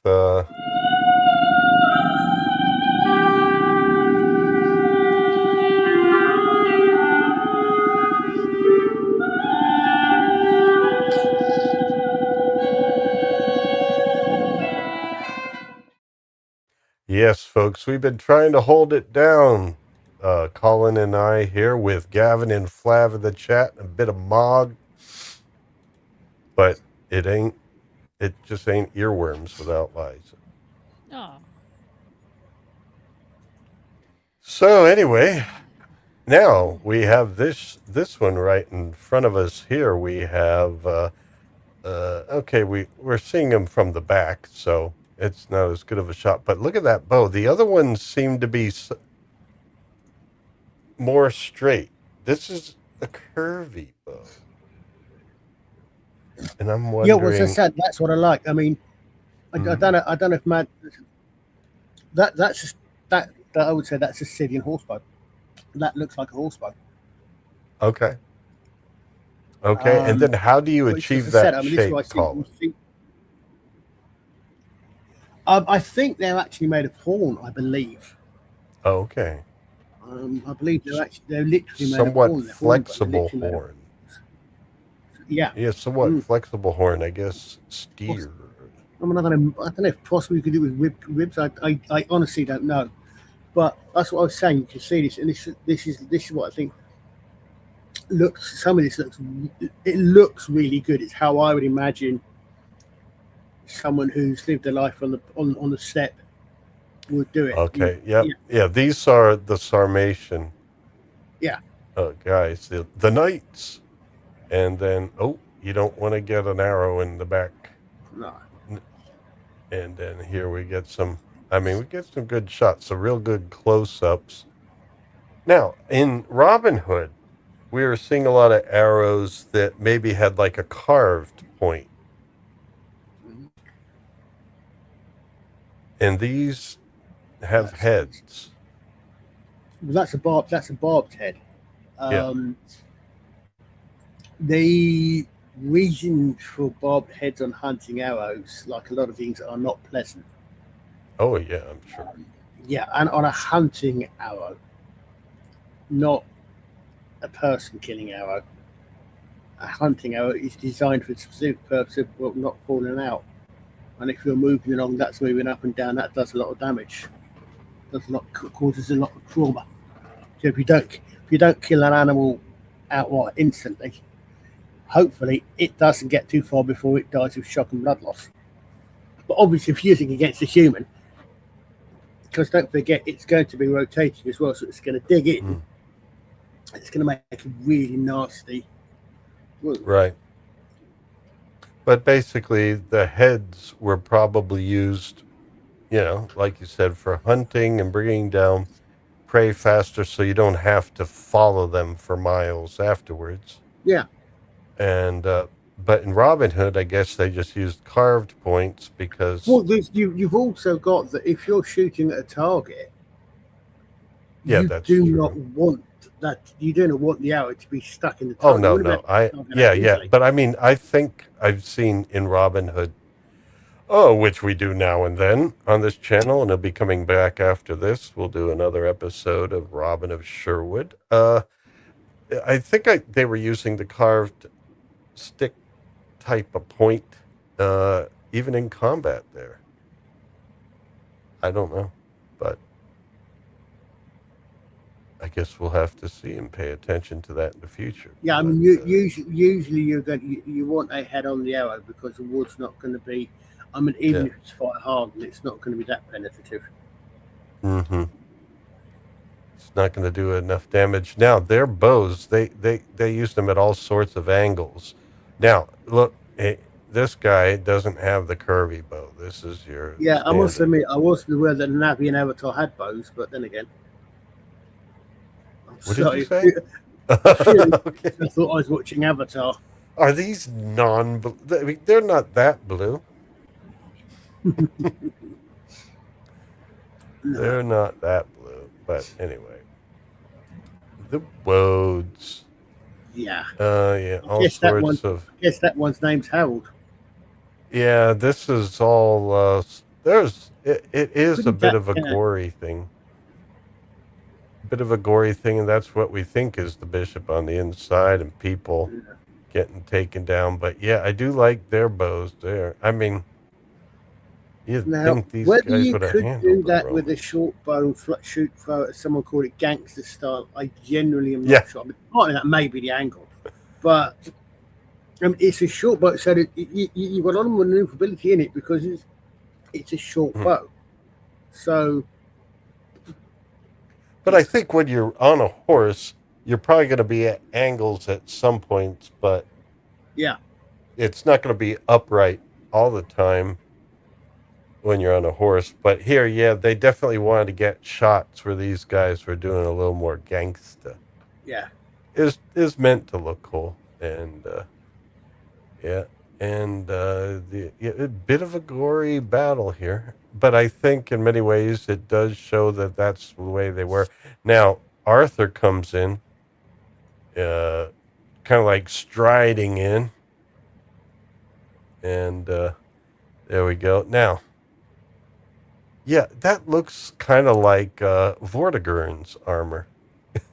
Yeah, kind of knitted. Yeah.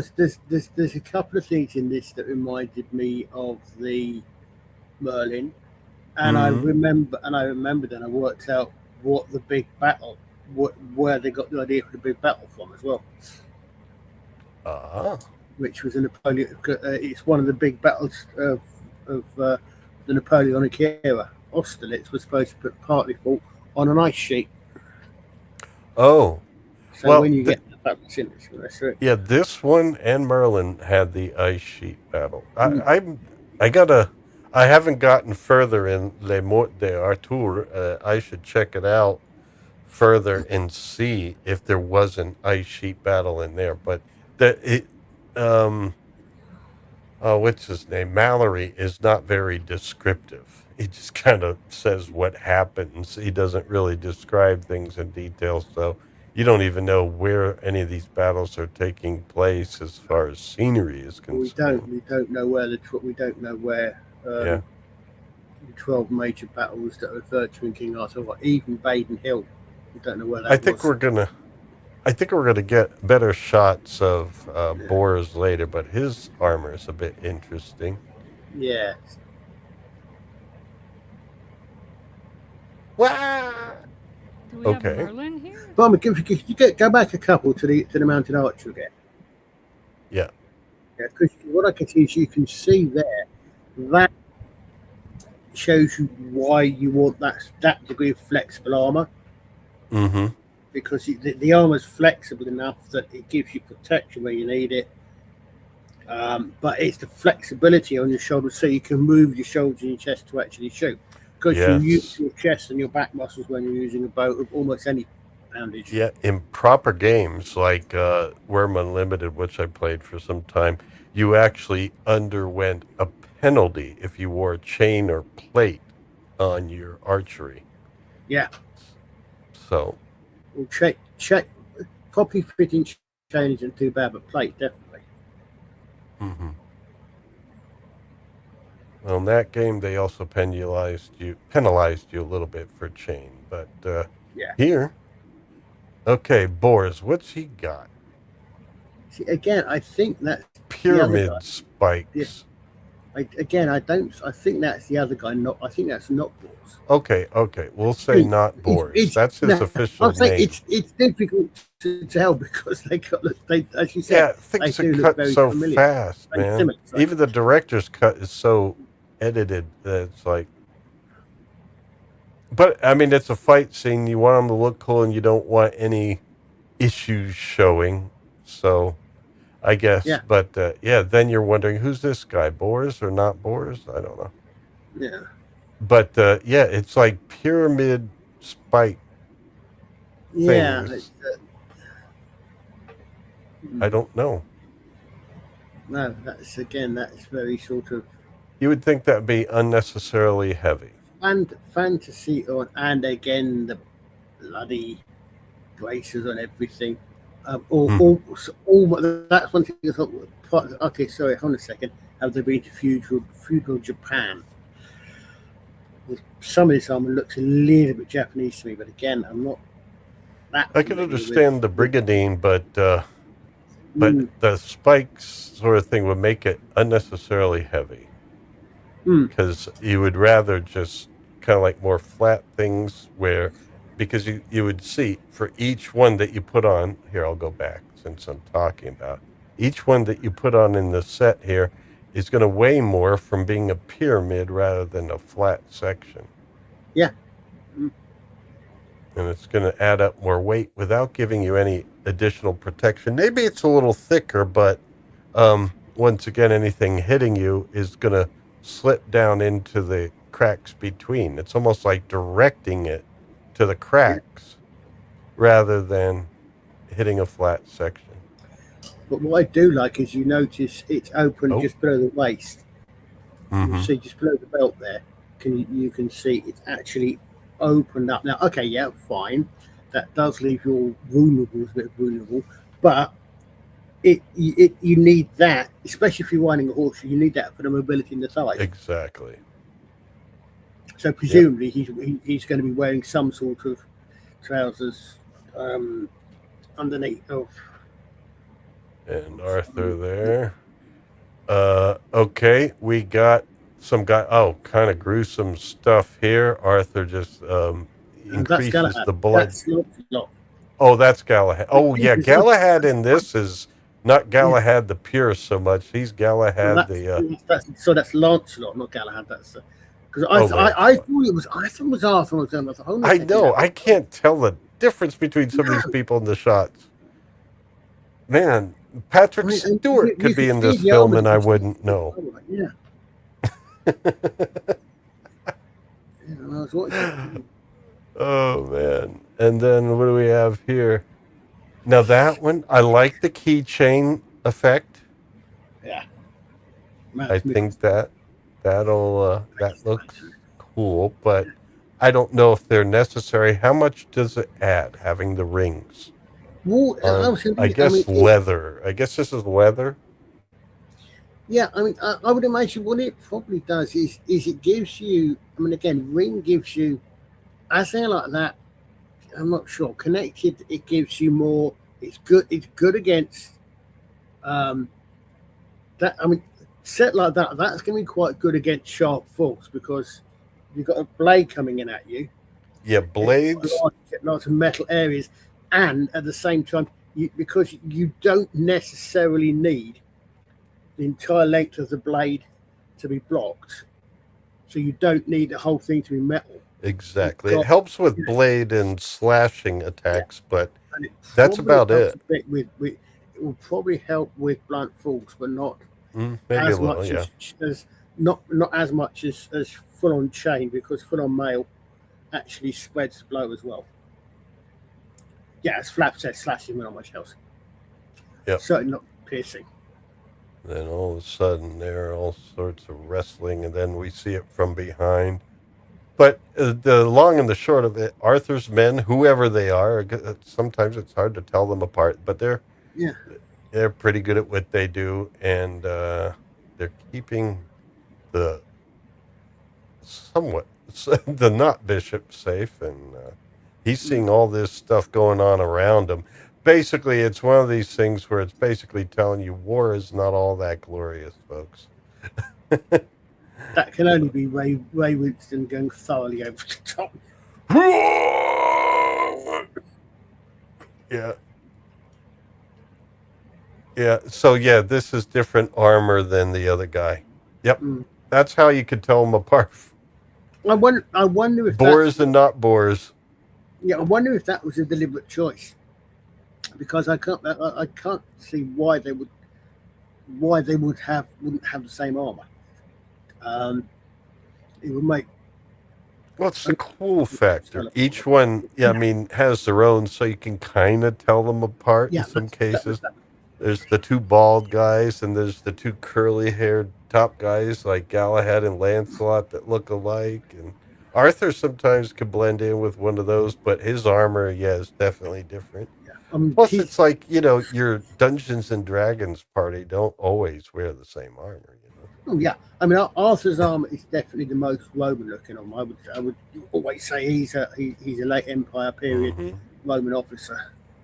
So these guys had to import, because they came 15 years ago. Did they import their armor from Sarmatia or something?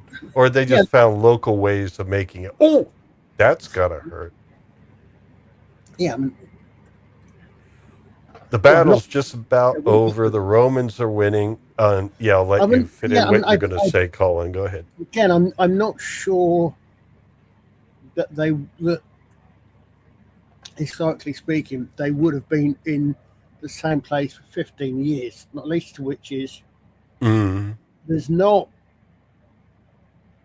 a great deal of space in Roman Britain where step archers will be particularly. There's much more useful places in the Roman Empire, on the edges of the Roman Empire, where step archers will be like, the steppe, out Persia way and the rest of it, where they would be more likely to be deployed. But the story requires them and Oh, it is true the Romans did indeed have their auxiliaries did indeed get posted all over the place. I can actually see a reason for redistribution, and this sometimes happens in the U.S. with police. Actually, it's like these guys deployed in the steppe may have more of a kinship or connection with the enemy. Hmm. You know what I mean? So you redistribute them somewhere else where they're having Yeah, to fight a you culture don't. they're not connected with.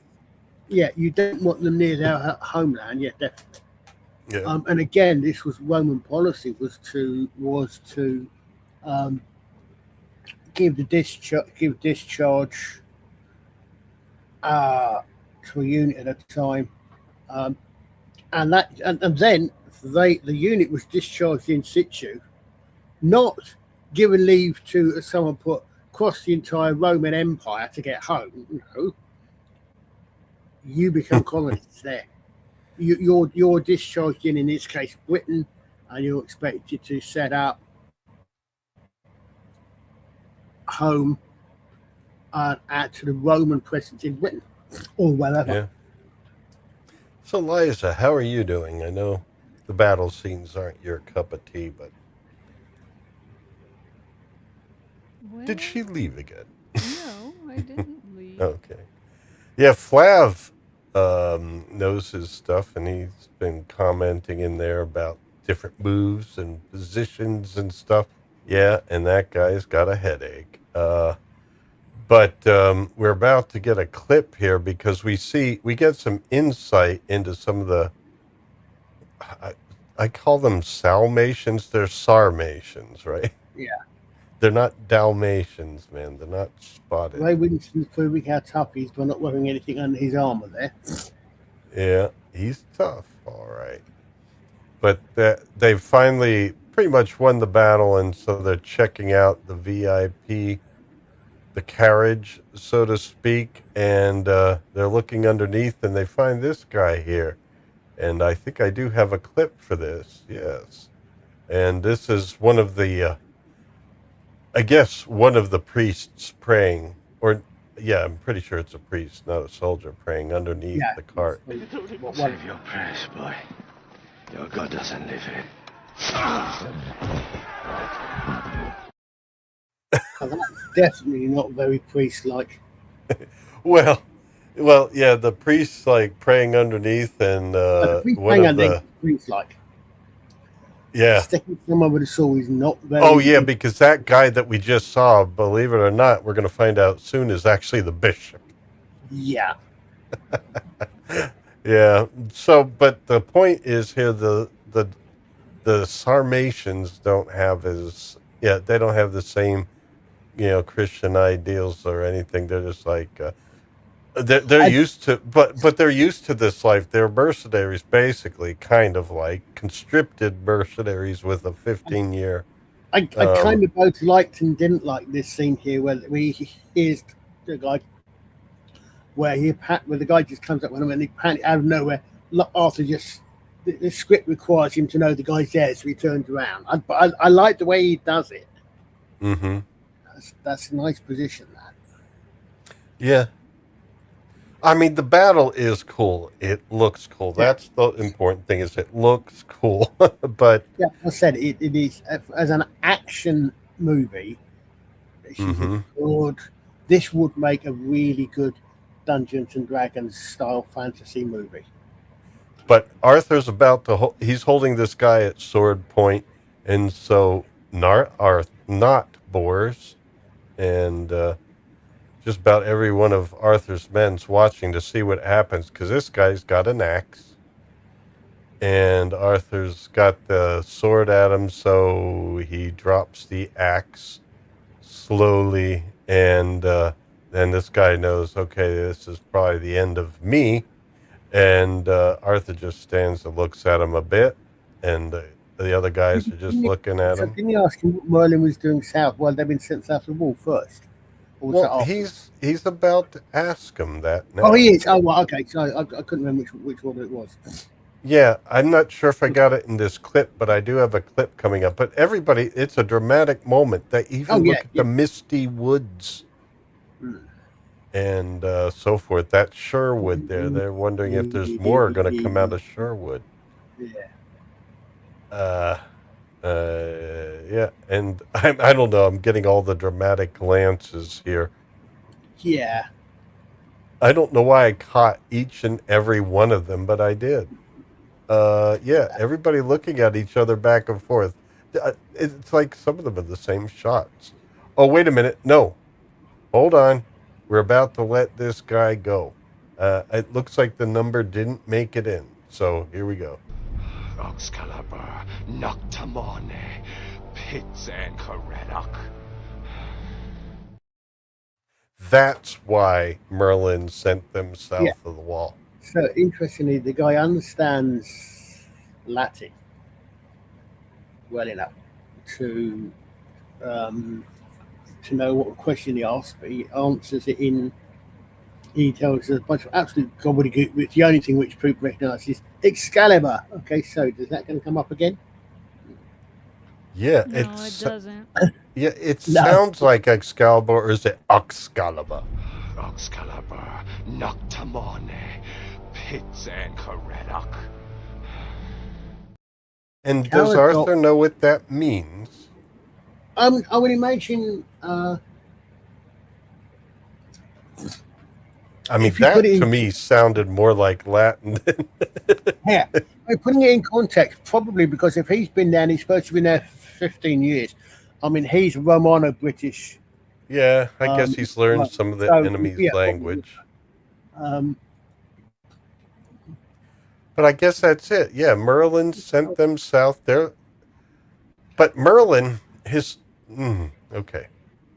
We're going to see. There's going to be differences between the original, the way we know the Arthurian tale and what happens here. There's going to be differences. Okay, yeah, he's definitely not Boris. He's definitely not. again, I thought Caradoc is a Welsh name. Semi-legendary ancestor to the kings of Gwent. But actually, remember that as a knight of the Round Table, apparently as well. And you will recognise Wasn't the name Caradoc. Guinevere Welsh also? Yeah. Hmm? It's definitely Welsh. Yeah, there That shouldn't is have definitely been very any Welsh. mention of Excalibur in this. Well, if they Wait a wanted to minute. be. Here's one thing that solves them. Oh, but Wales is not north of the wall. I was thinking, will they be the Wodes or the Welsh? But no, because it's Hadrian's Wall, and built for about another 500-600 years. So from what I remember, Wales is south of the wall, right? Or does some of it stretch above? it's well south of the wall. Yeah. Mm. Well. Was that in Robin of Sherwood? Who? You missed my yes. How many connections do you want? Yes, that is Wolf Scarlet. Yeah, That's yeah. Winston. Okay. Yeah. Just recognize them. Yeah. Did the music sound at all familiar? The music. Oh, right. We have the singing coming later, and you can drop the bombshell on Liza when we get to the singing, because I did clip out the lady's song. And you know the guy with the two swords, the Lancelot character. Yeah, Lancelot with the two swords. Yeah. I started saying, okay, yeah, that's Discount Nazir. Then I found out who the fight coordinator was. Oh. Mark Ryan, the actor who played Nazir. Yeah, okay, that makes sense. It's a reunion. It is a Robin of Sherwood reunion. Kind of. Plus this guy. Oh, but that's not the bishop. Where's the bishop? And this guy here is he's hearing more about Sarmatian things. They're like, your God isn't going to save you from Jack, you know what. And he grabs his I guess it would be a crucifix. And what I thought was quite interesting is what they got right. I don't know if you noticed, but if you've got any good shots of the shields or the swords, they've actually got the shields and the flag. What they've actually got is they've got an X cross on it, and up the middle of that is a reversed P, which is a Greek letter for Cairo for Christ. Which is okay. as soon as I saw that, I knew they'd set this after 323 Okay. because All right. that's when Constantine makes the entire Roman Empire officially Christian. Oh, in the 320s. Well, the Sarmatians aren't into it. Yeah. They're just saying your prayers aren't going to help you, but it's because they've lived lives of, serving this Roman Empire, and they're just like, what are you praying to? This life isn't. There's no good stuff around here. Basically, they're saying. Well, they're in the outer fringes of the empire. They're not in the bathhouses of Rome. Literally. Yep. And it's foggy out there. So this isn't the bishop inside, and we find out this is the bishop.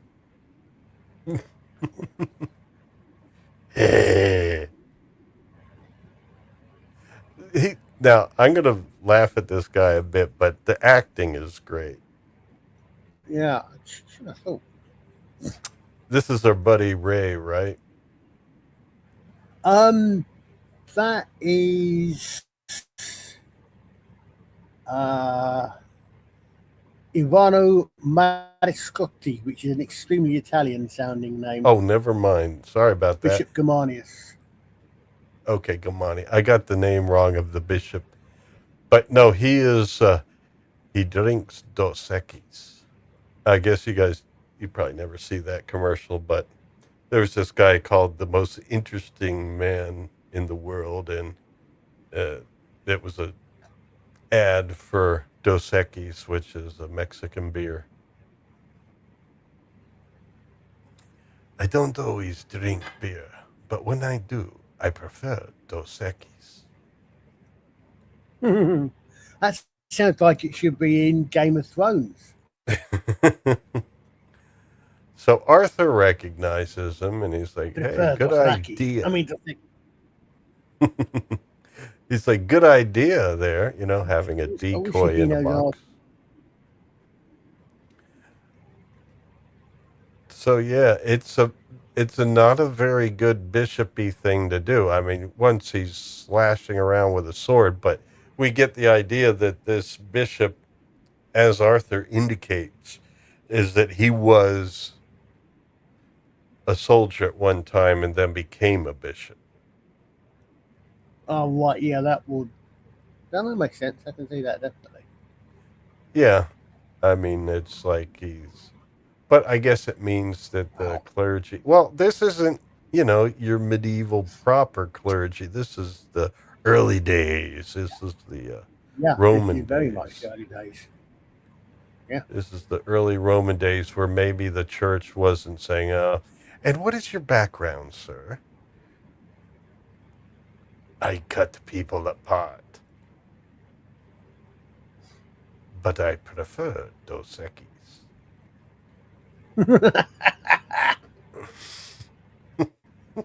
But anyway,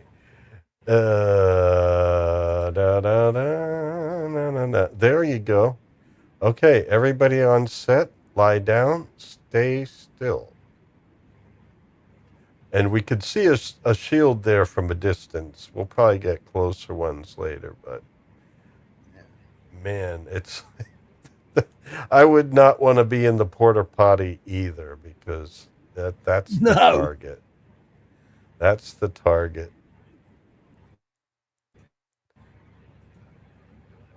But anyway, so they're talking, and he basically has the military background, and now they know, or at least they're under the impression, this will be the end of the Sarmatians' indentured servitude, as it were. They'll be able to return. No, they're not. If they're from north of the wall, they're not British rebels because they've never been Roman subjects. They are not bloody Boudica. Boudica, rebel, I'll give you that. Hmm. Picts from north of the wall, rebel, by definition, no. Well, no, they're not. They're on the island of Great Britain, but the Picts never considered themselves. Well, I don't know. They were just Yeah, they were. Picts, They if and they yeah Rome came in, and the Picts are like, we're not Roman. Stop this. yeah well then yeah, it's one thing that they got up to the north, then they built the Hadrian built his wall. Then 20 odd years later, the next emperor but one built the Antonine Wall, which is cut the dust, and I think miles further north.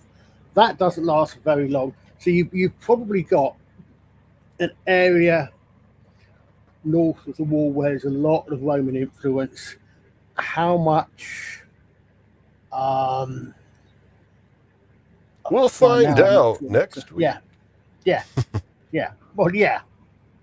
Well, there's Lancelot, and Yeah. only one of his swords there that you can see, but he normally has two. Well, I would imagine the other one's behind his head from position there. Yeah. Imagine his head's behind it. So they're looking at each other because these guys don't care for the Roman leadership. They're like, we want out and stuff, and this guy's just still talking all Roman-y things with Arthur. Yeah. and meanwhile, we look at the Sherwood here, and Well, I did. At this point, I was asking to myself, why didn't you send everybody else in there, pal? Why are you standing at the back there?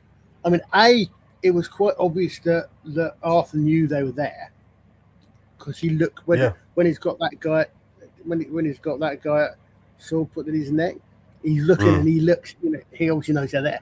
So why did you not send the rest of your guys in when your guys got into trouble, Mr. Merlin? Well, here's the thing. I don't know, but the real question is, why don't they do it now? Now that the bishop's exposed, the Romans are off of their horses. Well, no, the Sarmatians still seem to be on horses there, but they're at least stationary, so they don't have the momentum of the attack advantage. But I don't know how many people they have left. We don't really know, what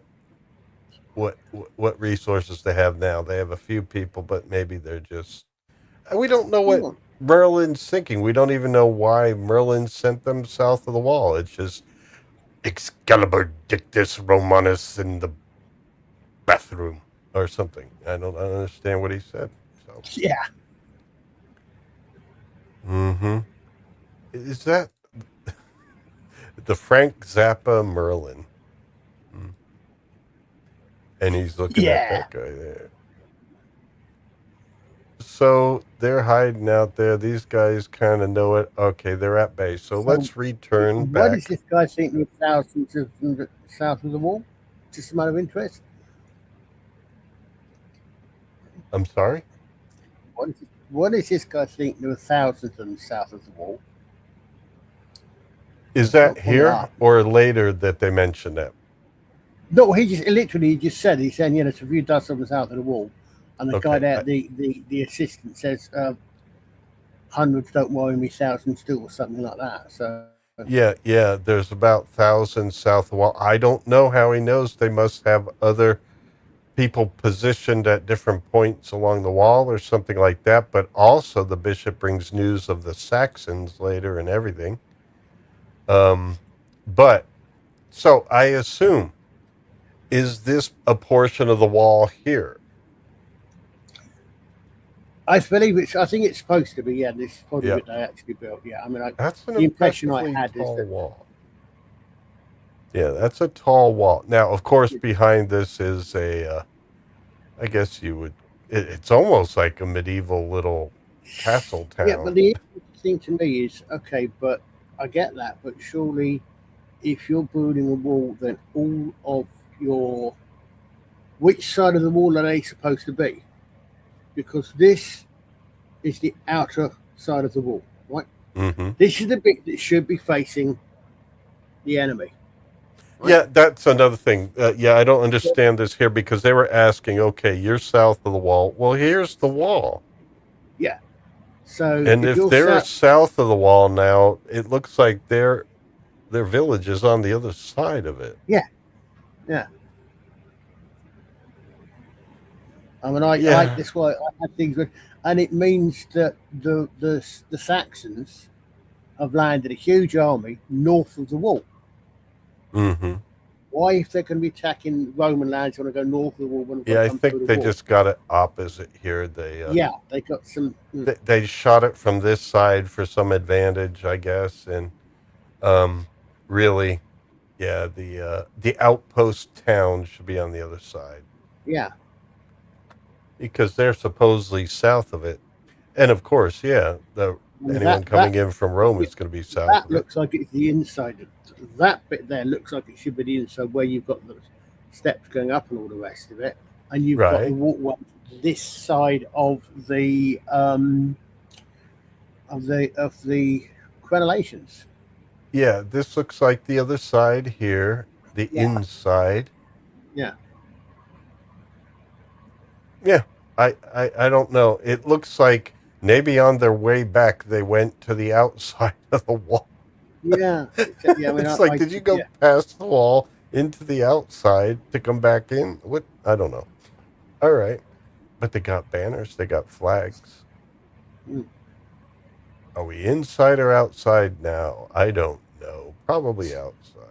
yeah. I mean, this whole thing, this scene looks as if they are coming in from north of the wall, Mm-hmm. coming in south, coming Unless into south. Yeah, it, unless it's a second wall. That's what I was thinking. Maybe this is not the wall itself, but an yeah. I mean, enclosure. yeah. I mean, they it looks like that way as well. It Yeah, could be another enclosure, and it's not the wall that extends across the whole land. It's just an enclosure of yeah. an outpost town. I guess that's what's happening. I mean, yeah. Or they didn't put that much thought into what looked Oh, cool. maybe. Okay, so we're gonna get names here. We got Boars, and we got is that Galahad on the right? Yeah. Uh, I think so. Hold on, you've Yeah, got and then on the left, because Galahad, his claim to fame. Oh no, we'll yeah, figure I that out think later. so. I Yeah, don't recognise the. and then Gawain's Yeah, on the left there. So yeah. Gawain blonde, and yeah, this is Galahad because they're talking now about what they're going to do Galahad afterwards. or discount Jon Snow. Oh, It, well, just, they're it, lit, deciding. it literally, I literally just thought as soon as on a bench, I thought, hold on, that looks like the actor that plays Jon Snow. Or was it, yeah, Okay. was it the actor that got killed? I don't know which actor.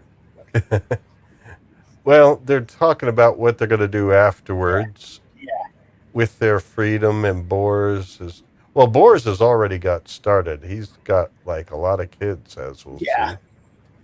Uh, and I think is it Lancelot or Galahad that want, you know, if Boris is even talking like he's going to find another wife or something, Yeah. and I think it's like Galahad or Well, Lancelot. he literally refers to that entire brood of kids as his bastards. Yeah, Um, yeah. I guess he's had multiple wives. But I'm wondering, is it Galahad or Lancelot that's joking about um, kind of filling in for some of his I think duties, that's so to Galahad. speak. All right, that's exactly what I thought Galahad the Pure would do. Yeah. It's like the opposite. Oh man! Well, And who do that's we have? Tristan, so he's actually supposed to be going up and bonking his older. So Oh, is this Tristan? Maybe it's that's Tristan. Tristan. That's No, that's Tristan. Matt Mixon is Tristan. okay. So Tristan is the one that's joking about. I thought it was this guy. Yeah, I can't remember which one it was now. Seeing it. Well, it comes up again later because he looks at one guy when they're having the party, and then he looks at his baby and says, he doesn't look like him. Yeah. But anyway, but it's hard to tell. Tristan. Now that's a classic name, but was there a Tristan in Yeah. Tristan yeah. and his it's another one of these ones that comes from you've got Tristan and his older is a it's another one of these tales that gets sort of kind of dragged into the Welsh into the Arthurian Yeah, Wagner. legendary. Wagner did an opera, Tristan and Yeah. Isolde. Tristan und Isolde. Isolde. Okay. Yeah. If I remember correct, I think they're actually in the legendarium. They are actually Irish because Tristan Yeah. Isolde is the wife of a King Mark, not Cornwall, I don't think, if I remember right. And Tristan tries not to fall in love with her or something like that. It's one of those. It's one of those sort of French romance type things. Mm. The French. What do they have to do with it? But there is a joke at one point. One guy says about finding a good Sarmatian wife. I'm not sure if I passed it. I think I may have passed it, but I did get a clip from it because Boris does have something to say about it. He said, have you ever seen why we left there in the first place? Now he's joking, but, this is his thought, his idea, his concept, if you will, of Sarmatian women.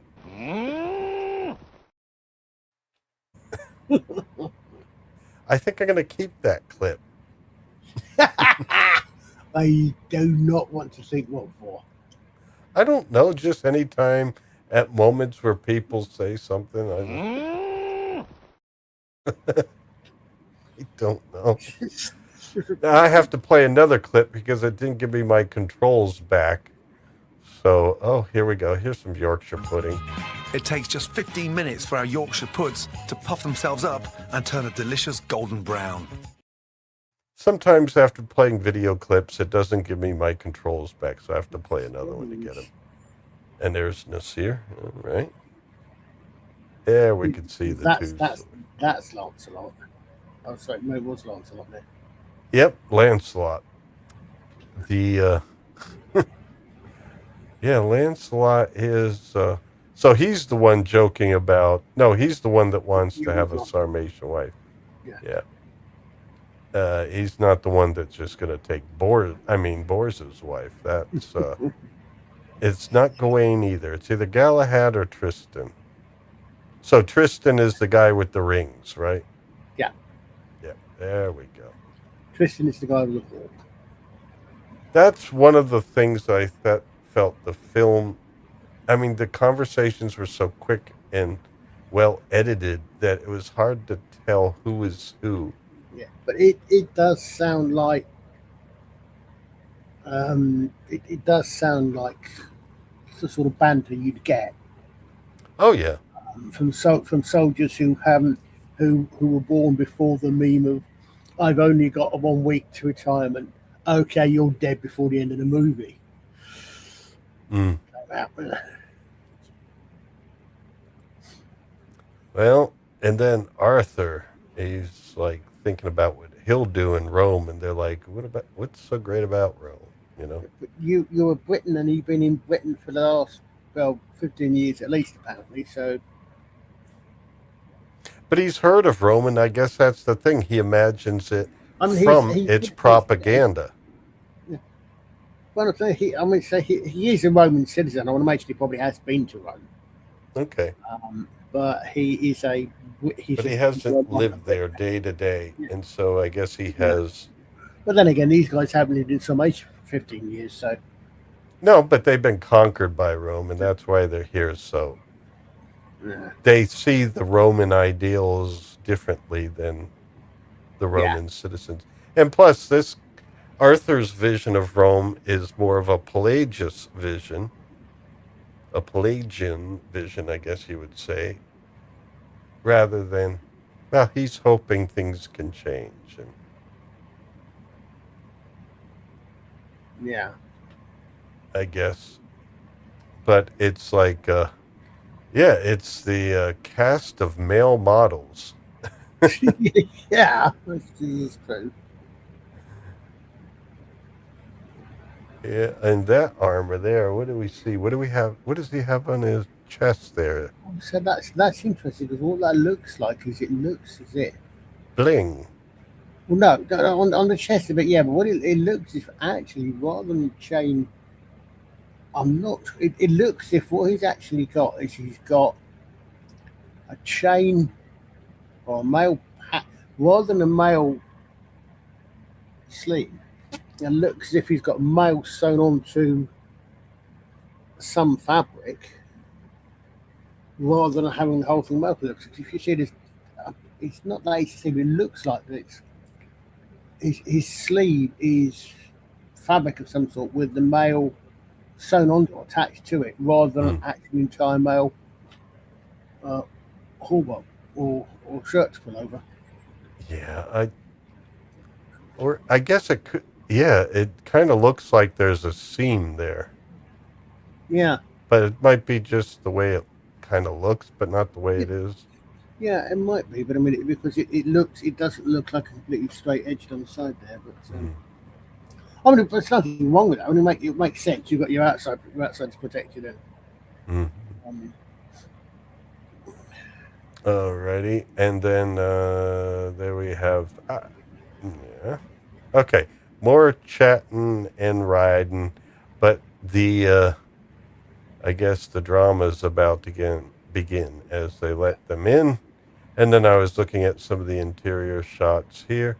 They don't show you much, just yeah, you know. and this would appear. This is again. I mean, this looks as if they're coming in from the civilized, if you want a better word, so it's from the Roman side. Hmm. Right, they've just come to not come through big gates. They've just come to an open gate, and they've just got fencing here. Um, Yeah, I guess this is an interior yeah, fence, like a second line of defense. Uh-huh. Uh-huh. And look at those roofs. It's like almost like terracotta. yeah. Well, yeah. Well, clay. I mean, they had. Yeah. Yeah, they had clay roofs, and I mean, that would help it keep the definitely rain looks. out. It definitely a little bit. Definitely Yeah, it looks Roman. definitely like bringing a taste of the Mediterranean Yeah, into I'm not Britain. entirely sure about the Portaloo. Oh, Um, there was a portaloo? no, well, you called it that. Oh, okay. Yeah, Karen, the I'm not entirely. I'm not entirely convinced that looks for the period, but I don't know what a period. I don't know yeah, I don't know what what a they're long range. I mean, if it was, it's it's if it was running around in the city, it would be, it would be one of those ones you sort of see with slaves carrying it. But obviously, it's hmm a long range one, and it's got a solid yeah. hood. I still wouldn't want to travel in it. But here we go. Now I'm wondering, why are these folks Could be she behind gets in. bars? Well, they're behind the fence. Uh-huh. I think they're actually leaning up against the fence, seeing Daddy coming home. Oh, yeah, yeah. I know this is probably Boris kids, but Yeah, yeah, I guess it's more of a fence than yeah. anything. And then the bishop's getting ready, and Arthur offers him his room, and the guy's like, "Oh yeah, I need to Which rest." kind of means that obviously Arthur is the commander of this. And Um, Boris's wife is upset. I guess he took a little too long or something. I don't know. And yeah, but they're still on good terms, it looks like, and that's one of his kids, and the rest of them follow. He's got a bunch.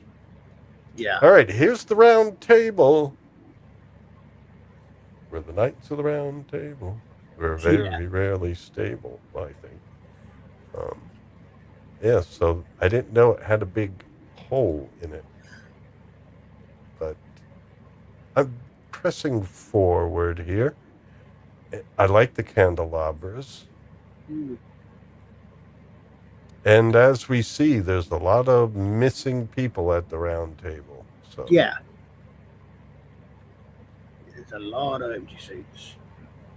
So this is, and they they do mention a bit of an homage to their fallen brethren, but Yep.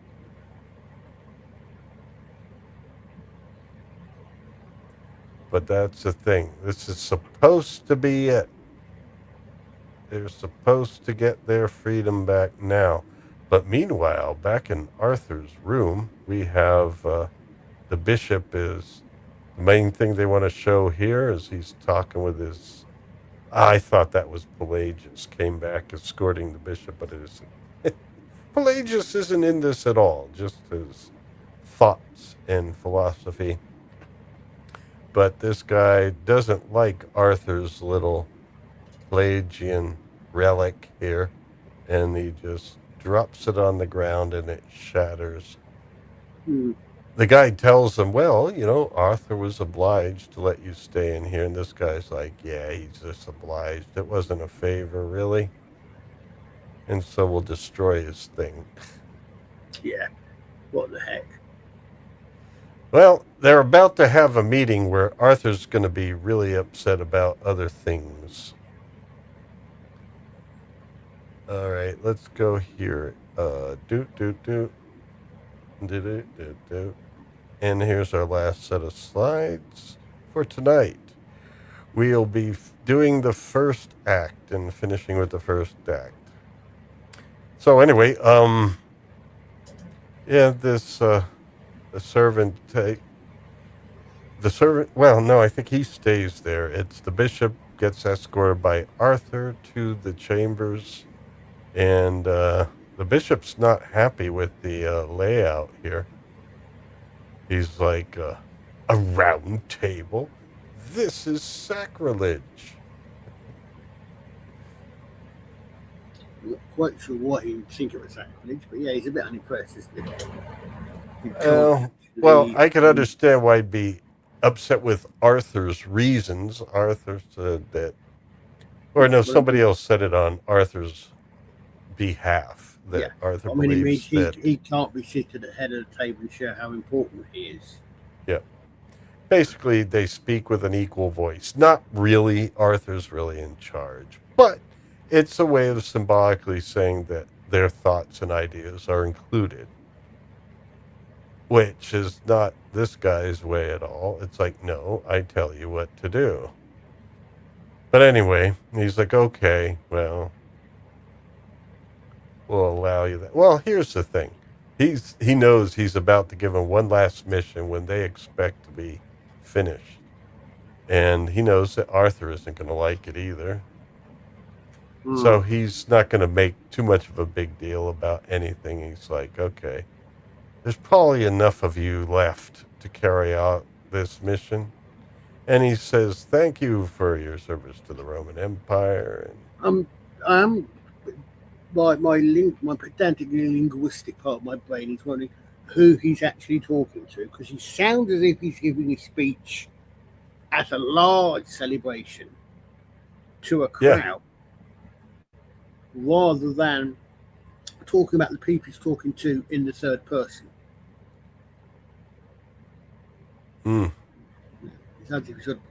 Which, as Boris alluded to earlier, if they expected to be a big ceremony, you would expect that. But I mean, maybe he expected it to be more than just his men. Now I don't know. Yeah, I guess what he prepared was supposed to be in front of more people than what the reality is. I mean, they do mention to him at one point that, we lost a lot of people. Well, that's a nice, I like that. Oh, yeah, the bishop's got some nice stuff there. Blingy, blingy. Yeah. Well, everybody's having a drink, and then he's like thanking them for their service, but he'd like to speak with, what's his name, Arthur on his own here. And I could understand why. He doesn't want to hear the blowback from the other guys. And so... Could you go back one, please? Sure. This one or the one before? The one before. There. Oh yeah, no, because I thought so. Yes, obviously obviously he had met Pelagius. He'd obviously met Pelagius. I wasn't sure if he'd met him or not, but he Yeah. said about a reunion.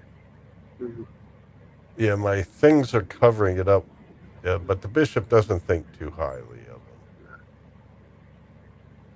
Yeah, he kind of he kind of deflects the answer. He Mm-hmm. doesn't want I want Arthur to know that Pelagius had been killed and declared a heretic. He's like, okay, let's talk to Arthur alone. And, they're just like, all right, well, this is odd. We don't like the way this guy's conducting himself. But, okay, you know, we'll leave this Roman discussion to the Romans. So they're basically willing to head Now out. this is where he says, notice this is. I mean, this is actually a good setup. It's actually what happened. Is that Rome was beset, and that's why they did indeed pull out from Britain and other places. So this is a good bit of actually historical. Oh, yeah, I missed this. Yeah, I'm sorry. My controls cover it up, so I can't see the subtitles. Yeah, I guess there is mention here that we are going to be withdrawing. We thank you for your service, but Yeah. you guys did all this for basically nothing because we're leaving now. And they're like, but he does bring out their, now, his servant does bring over the box with their, I guess you would say, their release of duty contracts. Mm. But it's coming up. Yeah, once again, I can't see the subtitles. So just point out anything you would like to. Yeah, basically he's sort of saying, yeah, basically we're pulling out, and they're saying, well, what we spent 15 years here fighting for Rome for, basically saying that it ain't our concern anymore. Well, Rome's not going to tell you, but they have other problems. Yeah. They I got to mean, pull I back. said this has happened. I mean, there is a letter. The I mean, the Saxons is right. You actually had what they called Saxon Shore, which was the southeastern coast, not Scotland or Northumbria, where the Saxons were coming across from. Yeah, and basically the Romano-British that were living there, the support from Rome left, and they were. Although they did actually come from sort of the northern parts of central issue, the northern parts of the middle band of Europe. So they came from sort of just from Germania, which is basically outside of the Roman Empire. So they would have been a bit more than that, perhaps. I think of it. But the thing is, the Romano-British were left there to fend for themselves. Mm. The ones that wanted to stay, or because they didn't have support from Rome anymore. Now he says, "Look, there are no secrets here. You can speak to everybody," but the guy doesn't look like he wants to. And of course, Arthur's men said, "No, we'll leave this discussion to the Romans," and that's where he basically delivers the bad news. We have one more mission for you. Now, it's the mission itself. He mentions a name, and I forgot it, but it's basically And some. Electrico, I think it was. Yeah, it's some. I don't know if you would call it an acolyte, but some godchild of Yeah. the Pope, who the Pope sees as one day rising up higher in the ranks and coming to Rome. So he wants this godchild protected, and so you guys got to go and rescue them because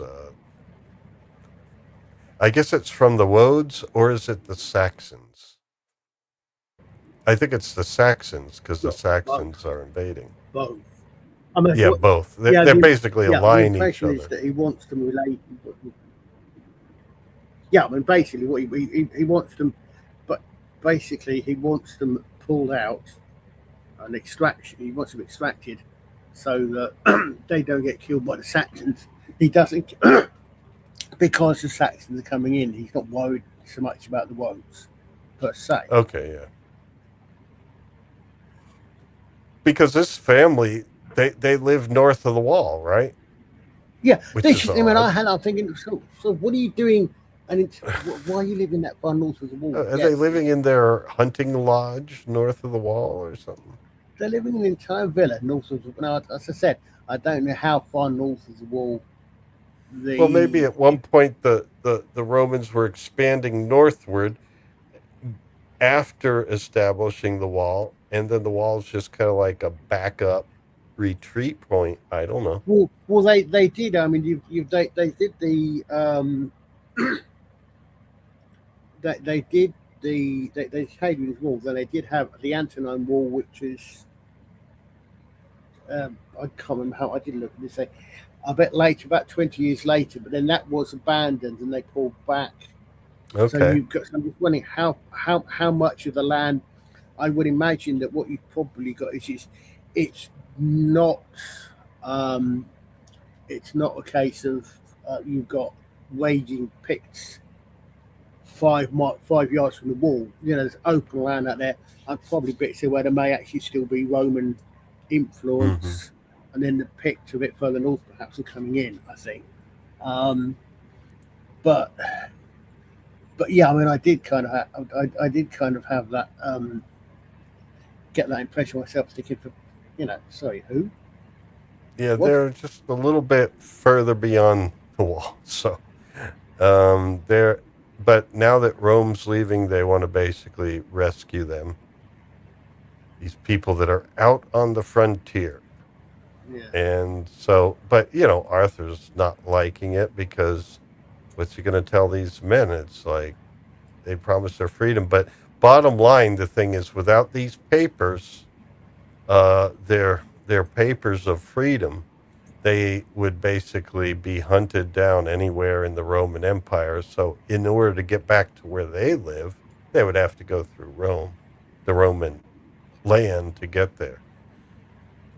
Pretty much, unless they sailed or something like that, I assume. But in other words, Yeah, they well, as you want said, I mean, their, think about it. He's literally got to go across the entire Roman Empire. Um, yeah. I don't know if there's any northern regions of that that's not completely Rome yet, but or yeah, it's called Germany, which basically means anything north of the Rhine and the Rhine and the Rhone. but Basically, that anything wouldn't north of be the Roman safe Empire. either, really. Well, no, no. I mean, probably not for Roman. Although they're not Romans, obviously they're Roman. Yeah, but they're Auxiliary. just outsiders. Anywhere they go, they'd be Yeah, outsiders. The yeah, only safe way basically. back is through Rome with papers. Basically, is their only way safe back. So there we go. I don't know if there's any other important points. I guess not, but now we're having our party outside. They're celebrating what they think is going to be their release from duty. And they're playing an interesting form of darts called Throw the Dagger at the Board. And there we go. The background music here was good. It sounded like it would work for the time, although there's not a lot known about what the sound of late Roman music is. I like that they're throwing knuckle dice, though. I like Mm-hmm.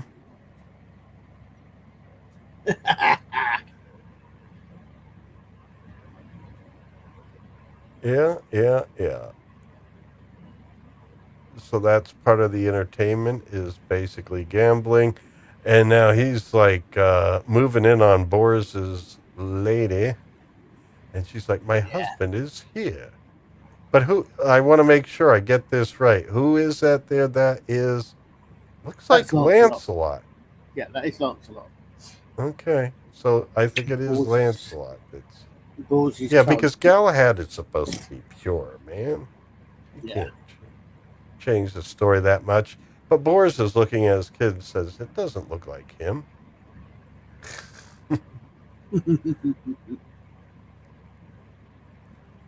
And they had to make sure any children they film on set, I don't know, they do something to make them cry if they need them crying. Hopefully nothing too bad. Maybe a bad smell or something. Yeah. But they throw knives at the board, knives at the board. And I was waiting for a Robin Hood moment. I was going to say, hold on, they literally just done a Robin Hood in that one. Yeah, I was waiting for a Robin Hood moment. And,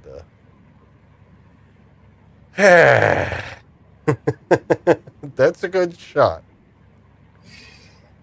He forgot to pay for the colour license, Sergeant Party. Oh, man. But we're about to get to our song because Boris does a, what was the guy? Here he is asking his wife to sing. Just like that guy asked, Cornwall in Excalibur asked his wife to dance. Well, at least Boris is more of a gentleman. He's just asking her to sing. And she's going to sing a song about, longing to go home. And did I have it right here? Oh, yeah, there's my mark, so I can play it now. Now, Liza, you still with us? Liza? Liza, are you still with us? You're muted. Oh, okay. There you go. I'm going to see if you recognize the voice in here. All right. Land of bear and land of eagle, land that gave us birth and blessing, land that called us ever homewards. We will go home across the mountains. And then the rest of it comes in with Hans Zimmer's score. I need to be careful on YouTube. I may have played too much there, but does that... I know it's tough and it's not a fair question, but we'll try it anyway. Do you recognize the voice at all? No. Now, I'm assuming that voice there is who you mentioned earlier. I'm not sure. I was just looking down to see who played. I can't see who actually the actress is. I don't know if it's the actress herself. But later, right now, no, and I shouldn't ask her based on that because that was the actress there. Yeah, I think that may be But was probably the actress. the voice that comes in now, the voice she sings, which is what I'm not going to play, so I shouldn't have asked you, Liza. Is completely unfair. Who sings the song you're not going to hear, which is the same song sung now with the score? Because now it switches to more of like, did you recognize the person who was doing the singing over not speech? Who was doing the singing soundtrack? I don't know if she's heard the soundtrack. I don't remember this. Well, when you were watching the film, there was someone singing in the background. I don't remember this film, to be honest with you guys. It made a very little impact. I said I was getting some very Robin Sherwood pigeon. Could be because the soundtrack was sung by Moya Brennan. Yes, Moya Brennan from Clannad sang on the soundtrack, and it's this song, but not what you just heard there. That's the actress singing. When you actually heard the bits, the singing. Oh, when you get singing in the background coming out of nowhere rather than a character singing. So it's just another Robin of Sherwood connection. Yeah. Which I didn't know beforehand when we chose to do this. It's like, oh, no. Wow. I think I remember noticing that Mark Ryan was the choreographer, fight choreographer for this one. But I had forgotten until I said, like, I was going down afterwards. I was going to have to look at it, and I don't normally go through I do not normally go through the credit titles at the end of the thing. But I know this is Mark Ryan. This is fight coordinator.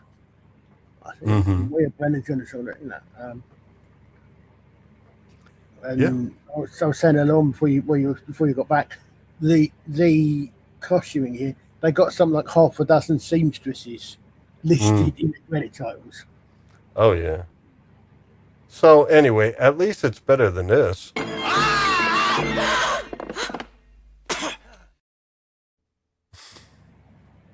How was the costuming in this movie, Colin? Would you say it was historically accurate, or is it a hodgepodge of a I, lot of things? yeah, I think it's a hodgepodge to a degree, but again, it's like Romano-British. It's the Roman stuff looks quite good for a lot of it. A lot of the Yeah. extras, Okay. the shields look quite good. The armor looks quite good. Um, the first bit, but at the first bit when you saw the right at the start when you saw Lancelot being recruited from his village and all the rest of it, I thought that looked quite good as well because it looked like it looked like the sort of thing you would expect steppe nomads to wear. Um, the actual armor for the merry men. Sorry, the Knights of the Round Table. Yeah. I'm not sure about that. It's a little bit odd. Some of that looks a little bit out of place, but Yeah, Lancelot does have a Nasir look also. They yeah, done him up he does. like, yeah, Yeah, they done him up. Gawain? No, he's just Gawain. that's Hannibal. Um, or uh, the chief on the only good Daniel Craig movie. I don't know. I can't help. Mad, no, not that one. Before Mads Mikkelsen is Gawain. That's Mads Mikkelsen. Yeah, Mads Mikkelsen, but I don't not familiar with the film you're talking Oh. about.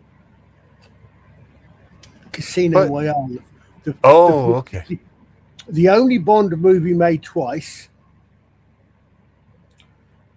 Well, actually, no, sorry, that's not strictly true. The two Bond movies have been made twice. Hmm? There was a spoof Bond movie in the 60s with David Niven, Ursula Andress, and loads of other people on Casino Royale. And I went to see, what was Connery's last one? Never Say Never Again at the cinema. I came home, Thunderball was on the TV, and I thought, I've just seen that.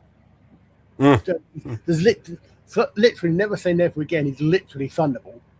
Oh, Exactly wow. the same story. Interesting that you've got both of them. Well, what does Ardent have here? Oh, wow. I had forgotten. Antoine, yeah, Fuqua, I think is how you pronounce it, had directed this. Yeah.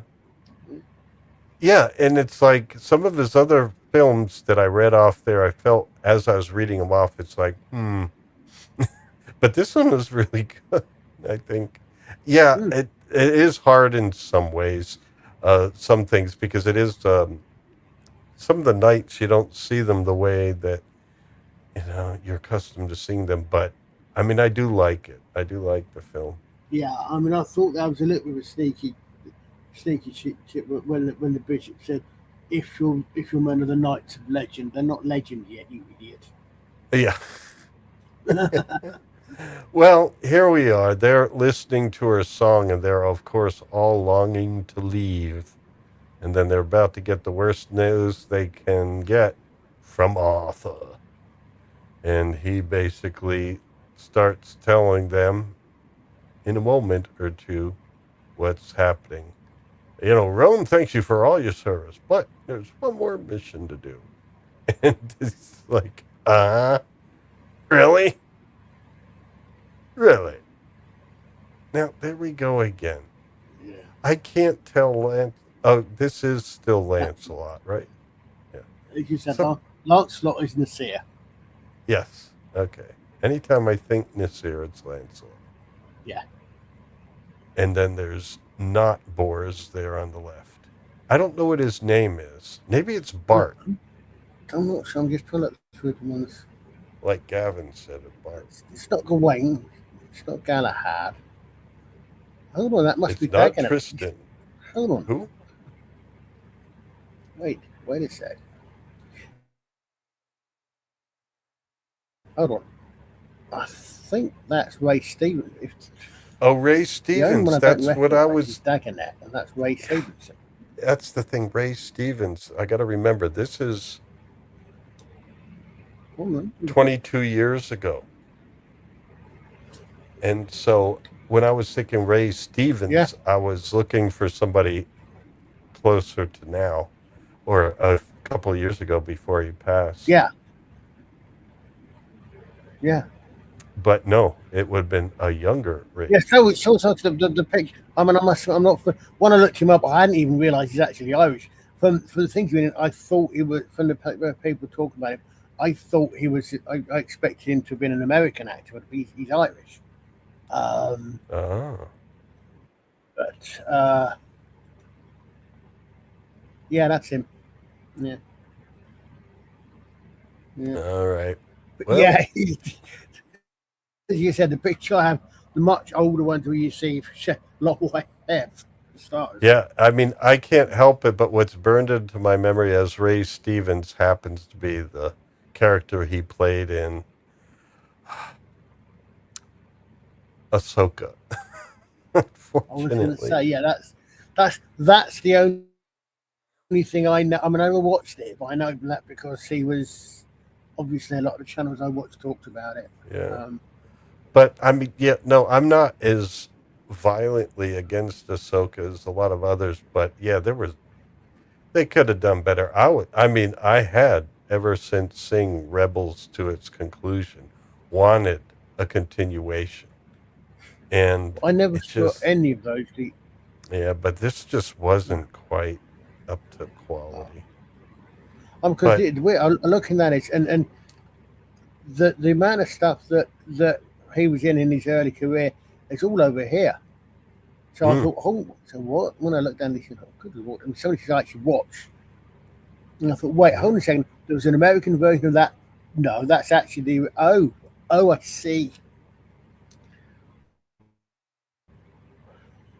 Yeah, Oh, I see. there He's is. Irish. He's an Irishman who moved to America. So Like, Robin of yeah. Sherwood is sticking with us, even though we're doing something else for time being. But we'll be coming back to Sherwood shortly. And let's be honest. Ray Winston could be playing Will Scarlet here. Yeah, well, he's usually upset with the protagonist. He's basically the. He's upset with the protagonist lead most of the time. But yeah, so they're basically like, "What are you talking about?"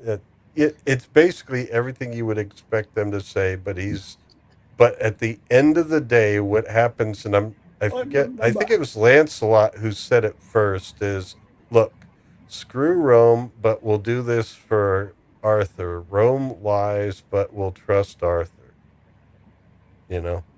And so basically, he's checking with them to see if they'll do it, and begrudgingly, Bors will do it. Galahad said yes, and Gawain says yes, and Lancelot says yes, but that's the reason that you do that, is you make sure you have some, if you're going to be the bishop, you got to make sure that you have people that can really connect to the men that you screw over. So yeah, or Rome in general, you know. So they head off, and then what is it? Yeah, Arthur walks off and he does some praying, but he's glad to see that. You get the impression that Lancelot is the closest one to him. And so here he's praying to God, and your God of mercy, I'm asking for your mercy right now, basically. If you need me to sacrifice my life for them, I will, but I want you to give them their freedom. And Lancelot walks in while he's doing it, but Lancelot doesn't understand. You know, he's not Christian, so he doesn't understand prayer, and he doesn't think it's going to accomplish anything. But most of all, he's like, yeah.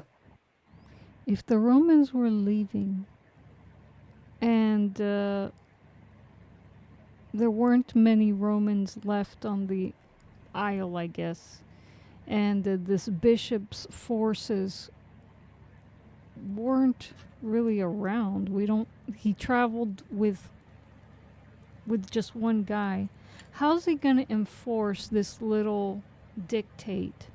These guys could have just all turned on him and was like, no, you can go that's one thing. Back to Rome without your little mission. Well, the thing is, because then they would be outlaws wherever they go. If they want to go back to their own land, the only safe way is through the Roman Empire, and they'd need their paperwork to do it. Yeah. But the Roman Empire is pulling out. Well, they don't. Yeah, they're pulling out of here. But to go back across Europe to the steppes of Russia, they would need to go through the Roman Empire or even harder regions. So the only safe way back where they want to go is through Rome. And then Arthur also feels a connection, a sense of duty to Rome, even though he's pissed off with this, he still feels a duty. So they do have their reasons for doing it.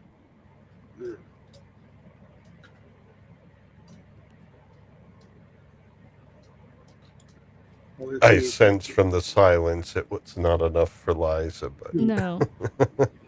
If they're pulling out of the island for a reason, it's just become too costly for them to keep it. I don't think that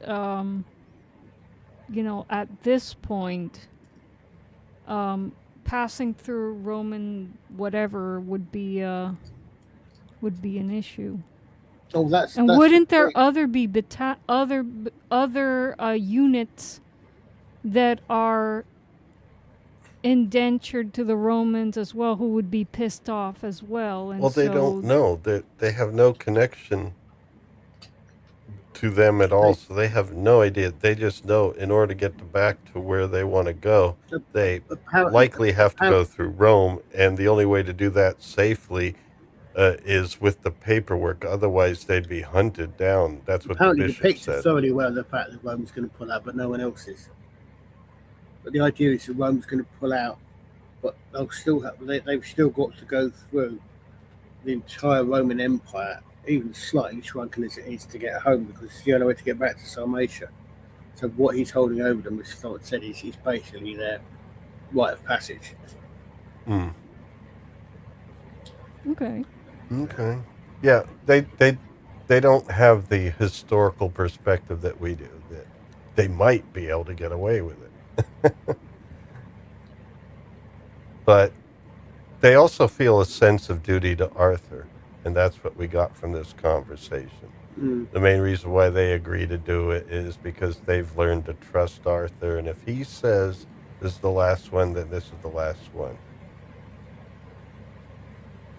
And that's why he's praying here, because he's in a hard situation.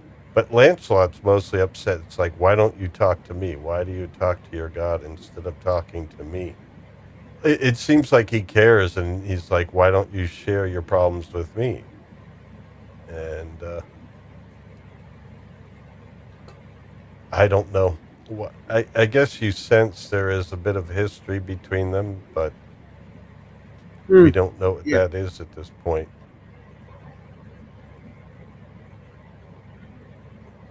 It would have been nice in the dialogue if they would have mentioned some things from the past that, you would get a better sense of their relationship. But you kind of go from literally from Lancelot being recruited to 15 plus years later. In this conversation, there could have been, remember when we did this, or that sort of thing. So you get a better idea of what happened in their history that, The names in this story don't make any sense. What names? No, they don't. No, Lancelot, isn't that a French name? Yeah. Oh, yeah, we did. And also And the then fact that they mention Excalibur, which was originally a French word. It's a... I mean, it evolved from. There's something else later on, if you remember, also, which is very sort of, oh dear God, are they going that way? Oh, They we'll put save that for when it yeah, happens. they put a few things. Yeah, you're right, Liza. And I mean, my main thing with this is, okay, these guys are all clearly very different looking people, very That different, they're and different then looking people. yeah, but they're all I can't supposed tell them apart sometimes. they're all supposed to be steppe nomads from Scythia. Sorry, oh, they're not Scythians, are they? Wouldn't they? Sarmatia. Sarmatia, yeah. And yet they don't look like they don't look like they come from the same. Well, Gawain, yeah, looks a little different. Looks like the Vikings invaded a little early for I mean, okay, Gawain. so yeah, Sonata is obviously down to things like hairstyles and the rest of it, which does make them apart. But I always blame the Normans for that. I always blame the Normans. Well, either that or the real French. What have the bloody Normans ever done for us?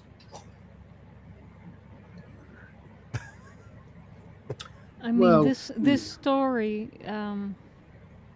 They wanted to tell a story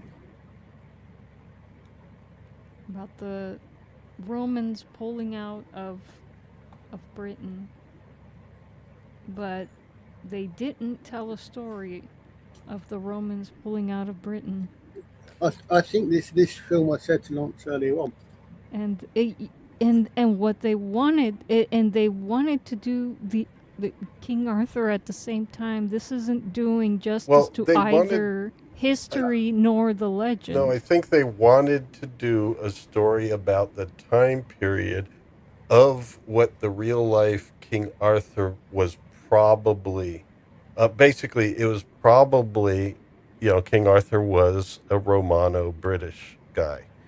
And that is basically, historically speaking, whoever was behind the person in the legend, that's the time period they're from. Now, the thing is, it was their decision, and it is plausible that maybe, the Romans did conscript people they conquered into their army. So it's possible that people that were conquered by Rome were utilized in the army, and maybe the Knights of the Round Table could have been, but it's like we don't know that for sure. So that's one decision that they made that's kind of plausible in and of itself, but it makes it harder because you have to look at the Knights of the Round Table differently.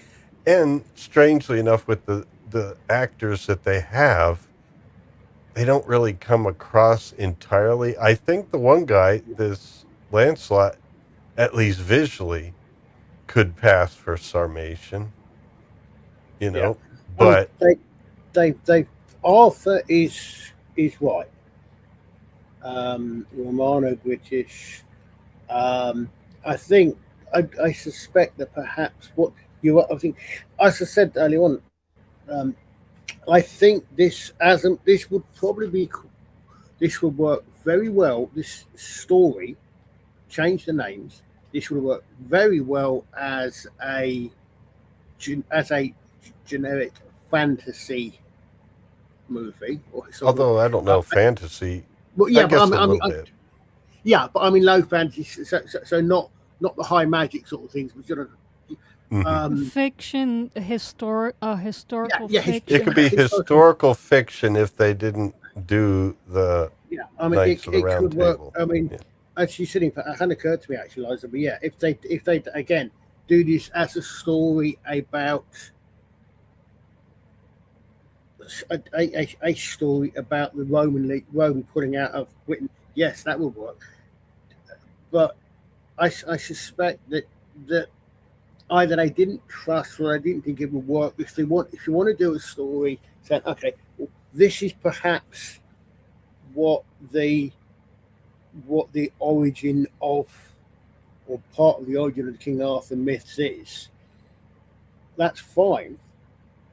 But the problem that they have, I think, is that, okay, that's great, but if you're going to do that, Arthur's the only person that's going to appear in this.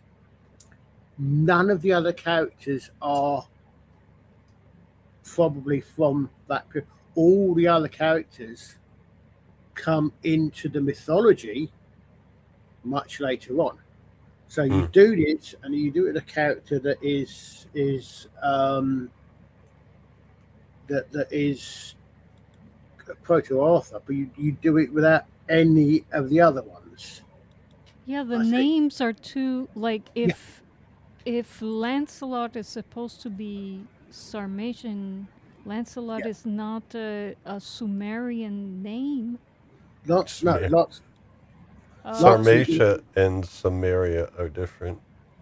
Are they? Let me see. Sumeria That's is like ancient Sarmatia's on the Russian Sumer, steppes. Middle Sarmatia is East. usually the Russian steppes, Bulgaria, Oh, up to the okay, Russian it's steppes. not a place in Iran. No, No, these are Sarmatia is the supposed to be Russian. Russians, but in that area of Russia, you do have some Middle Eastern Yeah. genetics that pushed up. This also think Genghis Khan, the Mongols, and the rest of it. That again is that sort of area, that sort of. Yeah. And in as much as it's a wide Russian steppe. I mean, he could Nomad pass. steppe. This does work, but Yeah. calling him Lancelot, Yeah, Is- no. Yeah, you're right. He needed Yeah. a different name, and it doesn't. It's like if you're gonna use Lancelot, wouldn't you also need to like explain why the story of Lancelot is the story of Lancelot, like Lancelot origin? I mean, it would have become. I understand that the whole story would have become huge. But- What you would perhaps need to do, what you could have done perhaps is what they've done. I like they've done is they half the time they don't call him Arthur, they call him Arturius, which I like. Yeah. They Latinize it. Or So Arturo, wouldn't Arturo. that be more? Arturo's on the Arturo. bus. Arturo. Arthur, but that's okay. But if they gave the others names which which sound similar but aren't the same, but you could see could be changing over time.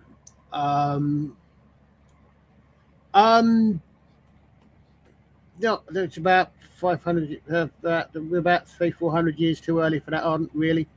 The Rus haven't really moved down there, I think, if I remember my. Yeah, the term Rus wasn't used until a little bit Um, after this time period, like about 300 years.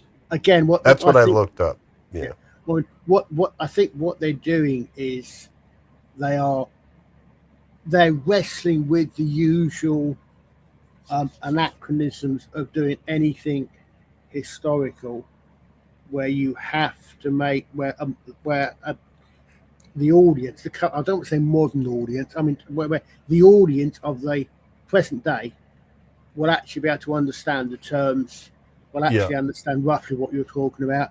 You wouldn't have made, I mean, you probably couldn't have made this film in have them shouting at each other in Sarmatian here or Latin or whatever, but you could perhaps have the name something similar that you could see getting changed down history to become Lancelot, Gawain, etc. Perhaps, but yes, you're absolutely right. The names just don't fit. Well, they could have just brought these guys in instead of saying Sarmatia. How about Gaul? Yeah, definitely. Then I mean, it just works. I Celts from Gaul. I like the as I said, the whole thing. A lot of it actually works if you take out the Arthurian connections. Or you could have the Arthurian connections, just make them from Gaul, from France. Exactly. Yes, exactly. So as I said, I could see you having auxiliaries from the east side of the Roman Empire based in Britain. I can see them doing that, definitely.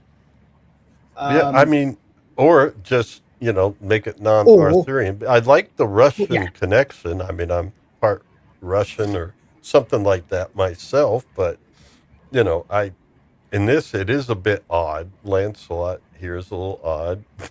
Galahad and... Yeah, it's all odd. Yeah, they really... This wasn't a King Arthur origin story. It was... Yeah, and then making Guinevere, I mean, with such a Welsh name. Making her a Pict was weird. No. I'm sorry, but And Merlin too. Yeah. but no disrespect to the lady, but Keira Knightley is not a Guinevere. She's not. I don't think most people would picture Keira Knightley when they think about Queen Guinevere. Well, she could be. It's with everything. It's about presentation, Yeah, Mm-hmm. and the way they chose to depict her in this movie. Yeah, that this is not Guinevere. But then again, the character is not Guinevere. no, This is Yeah, it not had its Arthurian. own dances with wolves elements here. yeah. It's no. This movie doesn't. It didn't know what it wanted to be. And so you got it in, I don't know. It's like a night of watching the History Channel and being stoned and then just writing the next day. What happened with you, Colin? Ardent parties just suggested Christina Hendricks as Guinevere. Yes, I could go along with that. I mean, how was that I remember Keira Knightley in Pirates of the Caribbean. She's a gorgeous lady. It's Yes, all she- about presentation. Well, I also put it in Pride and Prejudice. She was wonderful in Pride and Prejudice as yeah. well. And to be fair, again, she plays the character That they asked her to play. She plays it well, she plays yeah. it very well. Yes, I should say again, change the names.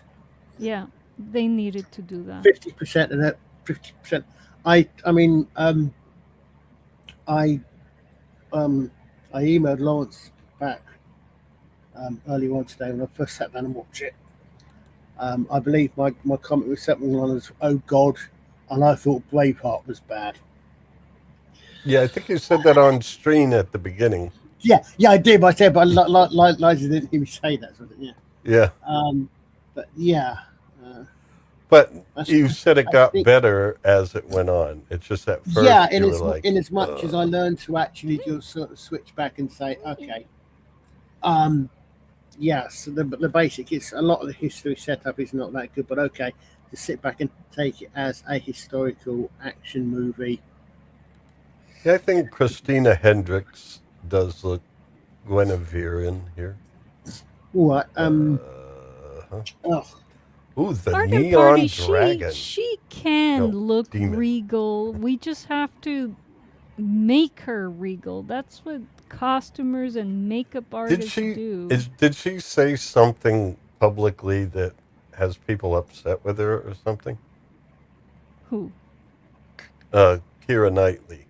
I'm sure. I mean, I'm sure every actor we're talking about has said something that people disagree with. I mean, they can't, for the life of them, stay out of politics. But Well, that's what I whatever. was asking because I don't know why. Because I think Keira Knightley's great, but I have no idea of anything she said publicly, especially anything politics. So, I'm able to not worry about it. But I like They've- her as an actress, and I think she they've is all said attractive it. and everything. I mean- But They've all done things and said I'd go- things. Go ahead, Colin. I'm sorry. no, I was going to say, I mean, what I would say there's of all the actresses that have played Guinevere that I can think of, Keira Knightley, probably because of the character that they made. yeah, for the her as well, costume. She is, looks like the least. yeah, Oh, probably yeah. the costume. It's like Well, it It's looks. interesting. I mean, it looks like some. I mean, what her character is made to be here, it does look right for what the character is made to be, which is not what Guinevere is supposed to be. She's not supposed This to be a character, yeah, but She's not this, supposed to be a Pictish archer or something like that. This character is not Guinevere. Mm-hmm. This movie isn't Arthurian. It I don't know. But I mean, she would have made a fantastic No. Guinevere in a real Arthurian drama. It's all Yeah. about presentation, as I say. Well, that's what their discussion is here in the They first did her. act. They did her dirty with the costuming in this movie. To be honest with you. Ooh. Did her dirty. Yeah. I mean, let's just eliminate all you know. Yeah. Let's just make her boyish. Let's do that to all women. Just let's make everyone androgynous. She's a gorgeous woman. I don't know. I liked the costume, but then again, I guess I'm Yeah. weird. Well, this is around the time where they try to, eliminate femininity in female characters. I think back in the 90s, we had Xena the warrior princess. She was tough, but she was still very feminine. There was nothing wrong yeah. with Just it. a second here. I'm gonna share. Well, I mean, the thing is, what they've done is it's the settings that they've got.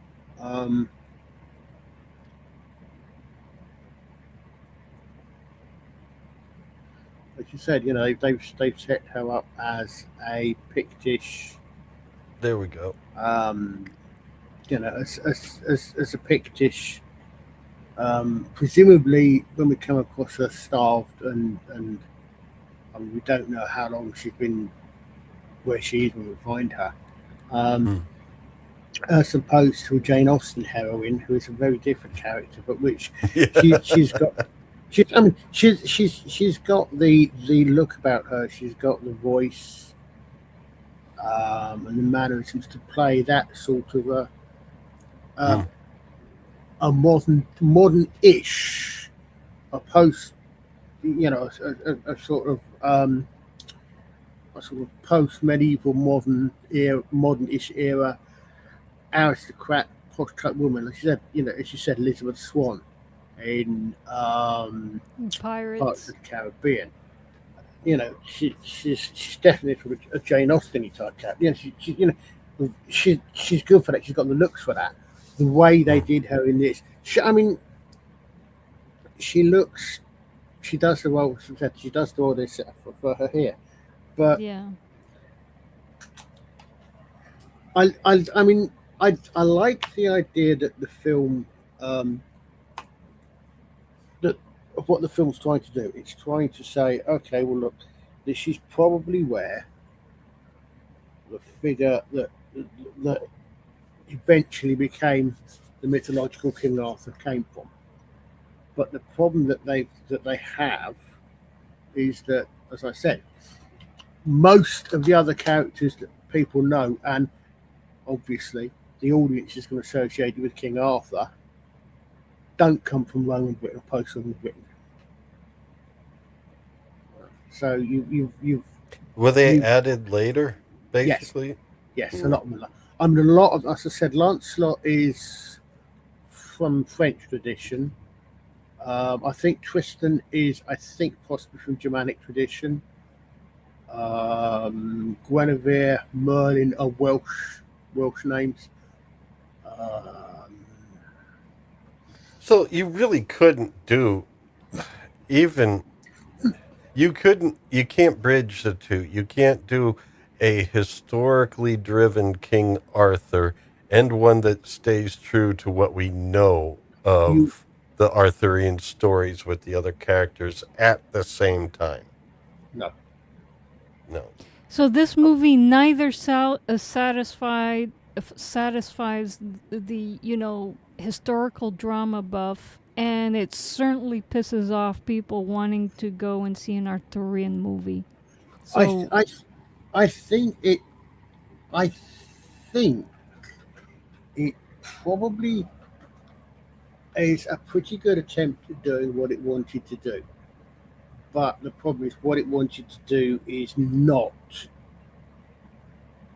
is not easy to do for a general film going public, and I'm not being rude about anybody, because obviously most people know about King Arthur. They have the picture. That's fine. Mm-hmm. King I Arthur, think we know. I don't know, Colin. I think people would have been interested in a real historical But you couldn't drama. do it. You would have to leave out like Yeah, these other knightly Yeah, figures. exactly. Yeah, you'd have to do that.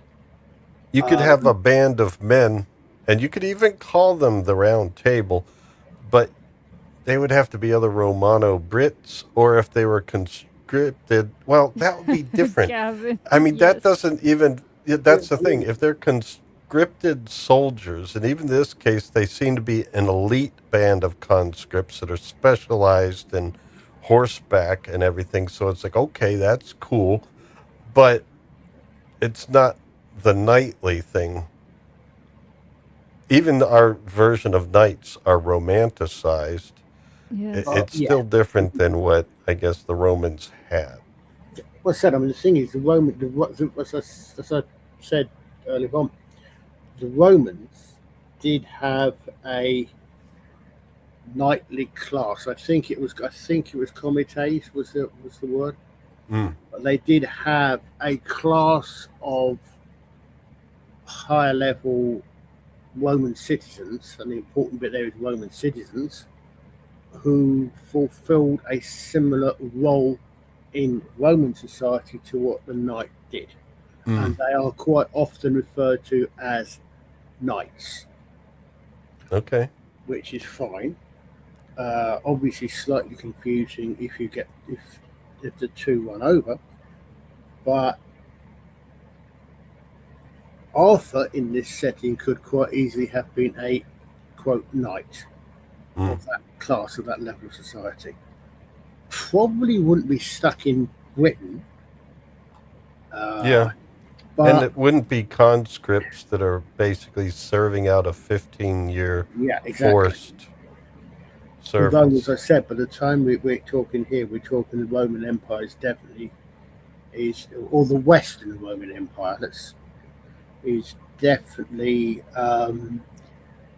running down. It's definitely expanded too far. It's got we're in the area where you've got four emperors. You've got two, an Eastern and Western Empire, and an emperor, a Caesar and an Augustus. Augustus, etc., etc., etc.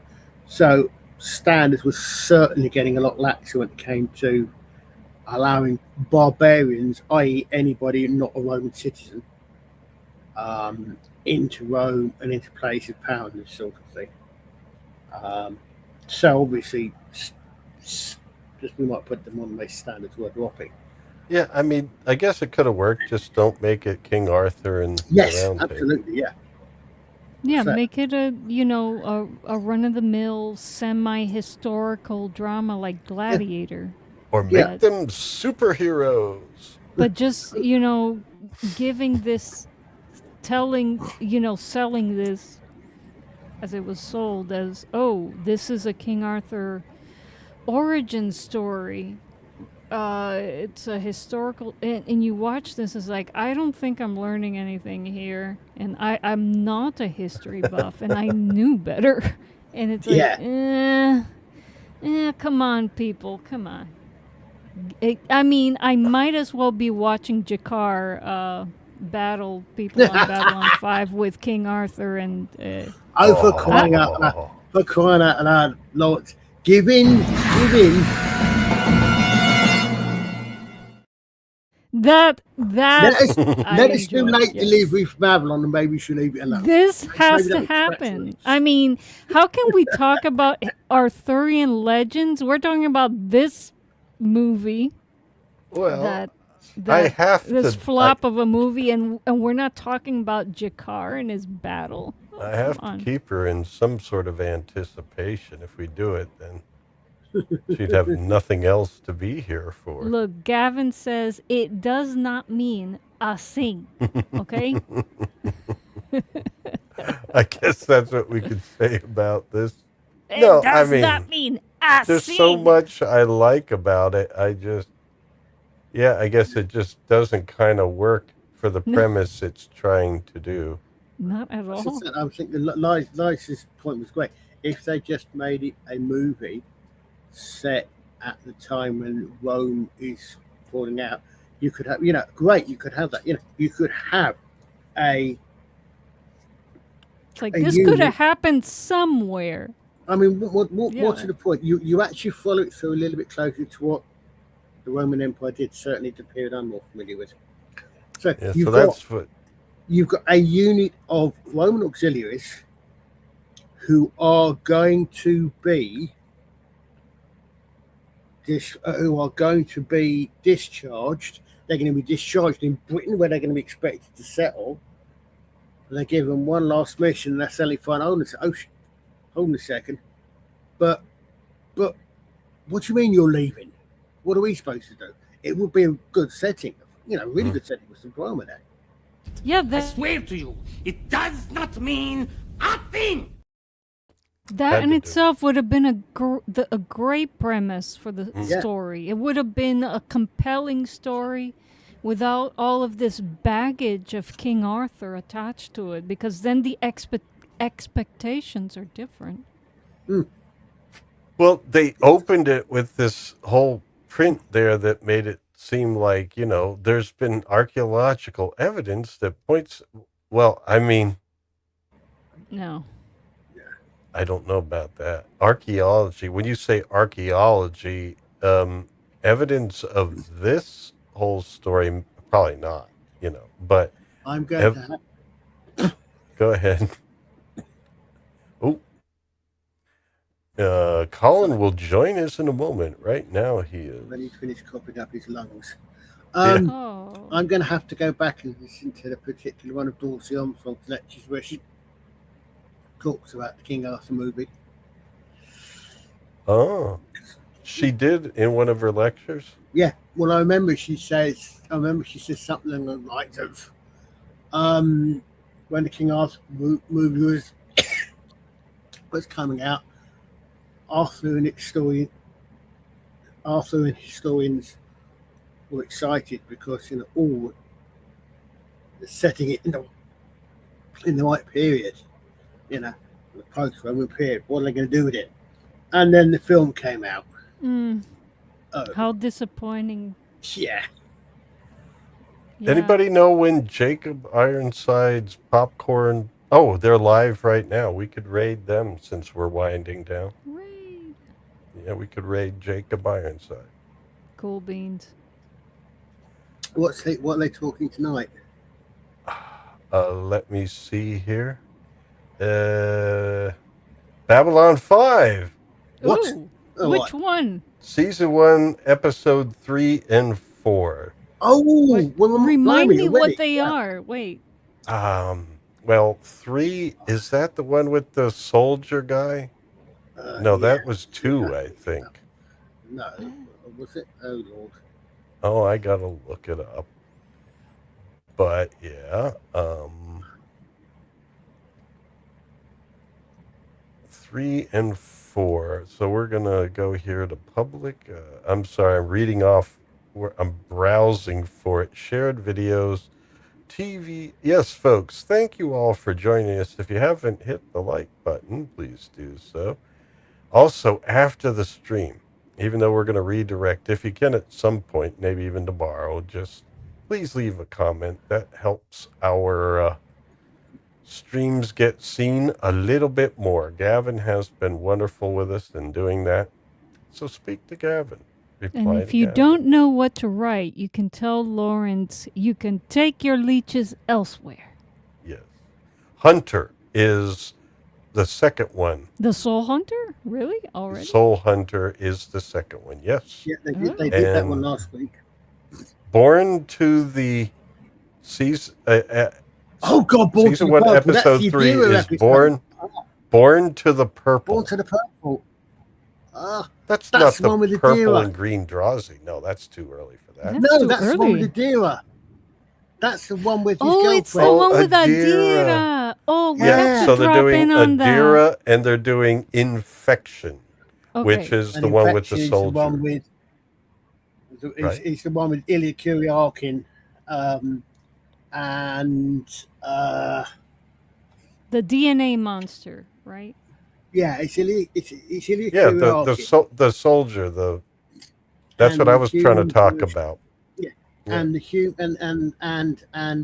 human version of um, The purity Sheridan's soldier. non-mate. In other words, David McCallum and the actor that plays the Narn with the sword that gets kidnapped Oh, yeah. with Sheridan by the sword. We See. already meet that guy? Oh, wow. No, we have. They haven't. It's the same actor. Oh, It's the Oh. same actor. It's the same actor, okay. but different character. Okay. So I guess we're going to wind down, and I might actually go over there in the chat a little bit and say hello, but Liza and I will have to depart shortly, but I'll drop them a few comments and stuff. But yes, folks, please, whatever you can to help out the channel. Things are getting harder on YouTube. They've raised the bar. Yeah, I was saying they've done some. Someone was saying they've done something like double the Yeah. number of hours you need for monetization. But yeah, they still get all the money. So Yep. Yep. You know, Colin, I brought this up in my stream yesterday that I think YouTube is tiptoeing towards just eliminating revenue sharing. And I think that's what they're working towards, is Yeah. to eliminate it for all creators, just getting more and more creators That's what I'm used to working the on, ideas. the membership benefits here. I have a surprise coming. I know I've been announcing it Yes. for a bit, but I got sidetracked trying to organize the computers a bit here so I could do things and make more content more frequently. Basically, that's one thing I need to do, is be more efficient about releasing content. Go ahead, Colin. Oh no. you might want to hold off on that raid. Why?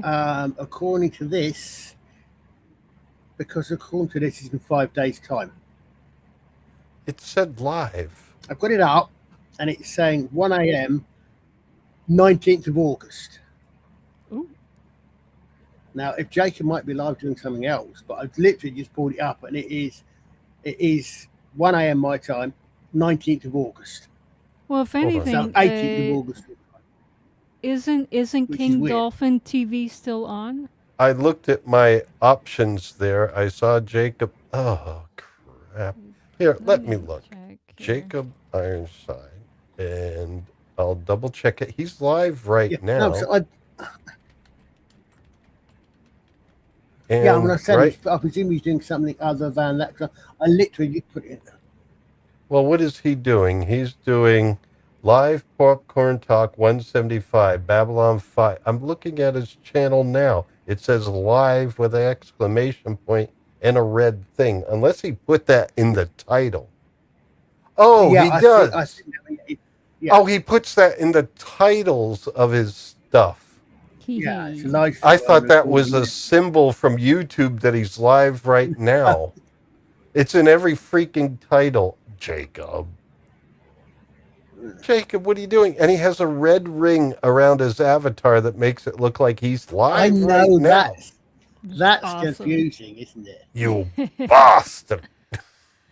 It does not mean That's a thing. confusing as well. A couple of people do that. Exactly, yeah. A couple of people do that. You bust. Well, that's fine. You know, it doesn't hurt anything after the stream if you get landed there. But I don't have anything else unless Ardent Party, you want to stream and just, do something. I'll raid you. Radio. Go stream Martin Party. Go ahead. He's like, damn, I'm done for the night. Is there anyone streaming? I went to King Dolphin. He's not live right now. Oh. No. I wish there was. On the other side, I mean, on the plus side, it means hopefully we should all be able to actually catch that stream from the start. Because I thought I remembered catching Oh, them from the it's start. on the 19th, huh? Yeah. Well, 19th. What 1 is o'clock in the morning. today? That's Today's the 18th. That's. I mean, I would 10th was Monday, 11th, a 12th, week. 13th. No, 12th 6 is days. today. Oh, 6 days. 6 Garden days. Party So doesn't. Yeah. it's a It'll be the Tuesday night. 18th because with the 19th my time. Yeah, it's a It's 3 o'clock Tuesday before, night. So, Yeah. yeah, I could definitely hop by. I could join and say hello to the fine folks there at Jacob Ironside. I'm live, even though I'm not. Jacob. Yeah. Jacob That's like false that. advertising. Jacob, I've been waiting for Ironside. 5 days. Well, anyway, I'm not going to change it. You guys will just be left there. You could hit subscribe and check them out later. That's the Hey, gift. Flav, did you, Flav or Gav, did either of you guys actually catch the eclipse earlier on? Just want to think about it since we're both over here. Because I didn't even notice it darkened at all down my way. Which clips like this? There was a solar eclipse. Oh, an eclipse. Yeah, an eclipse. Yeah. It's just suddenly it's just I was telling you that those guys are a bit further north than I am. Or Flav definitely. So I'm not sure about Gav. Because I didn't even notice it actually go at all dark, even slightly darker. So I just wondered if I'd done record because there's some places better to catch it than others. What the heck? On the other hand, Flav, good reason for missing it, mate.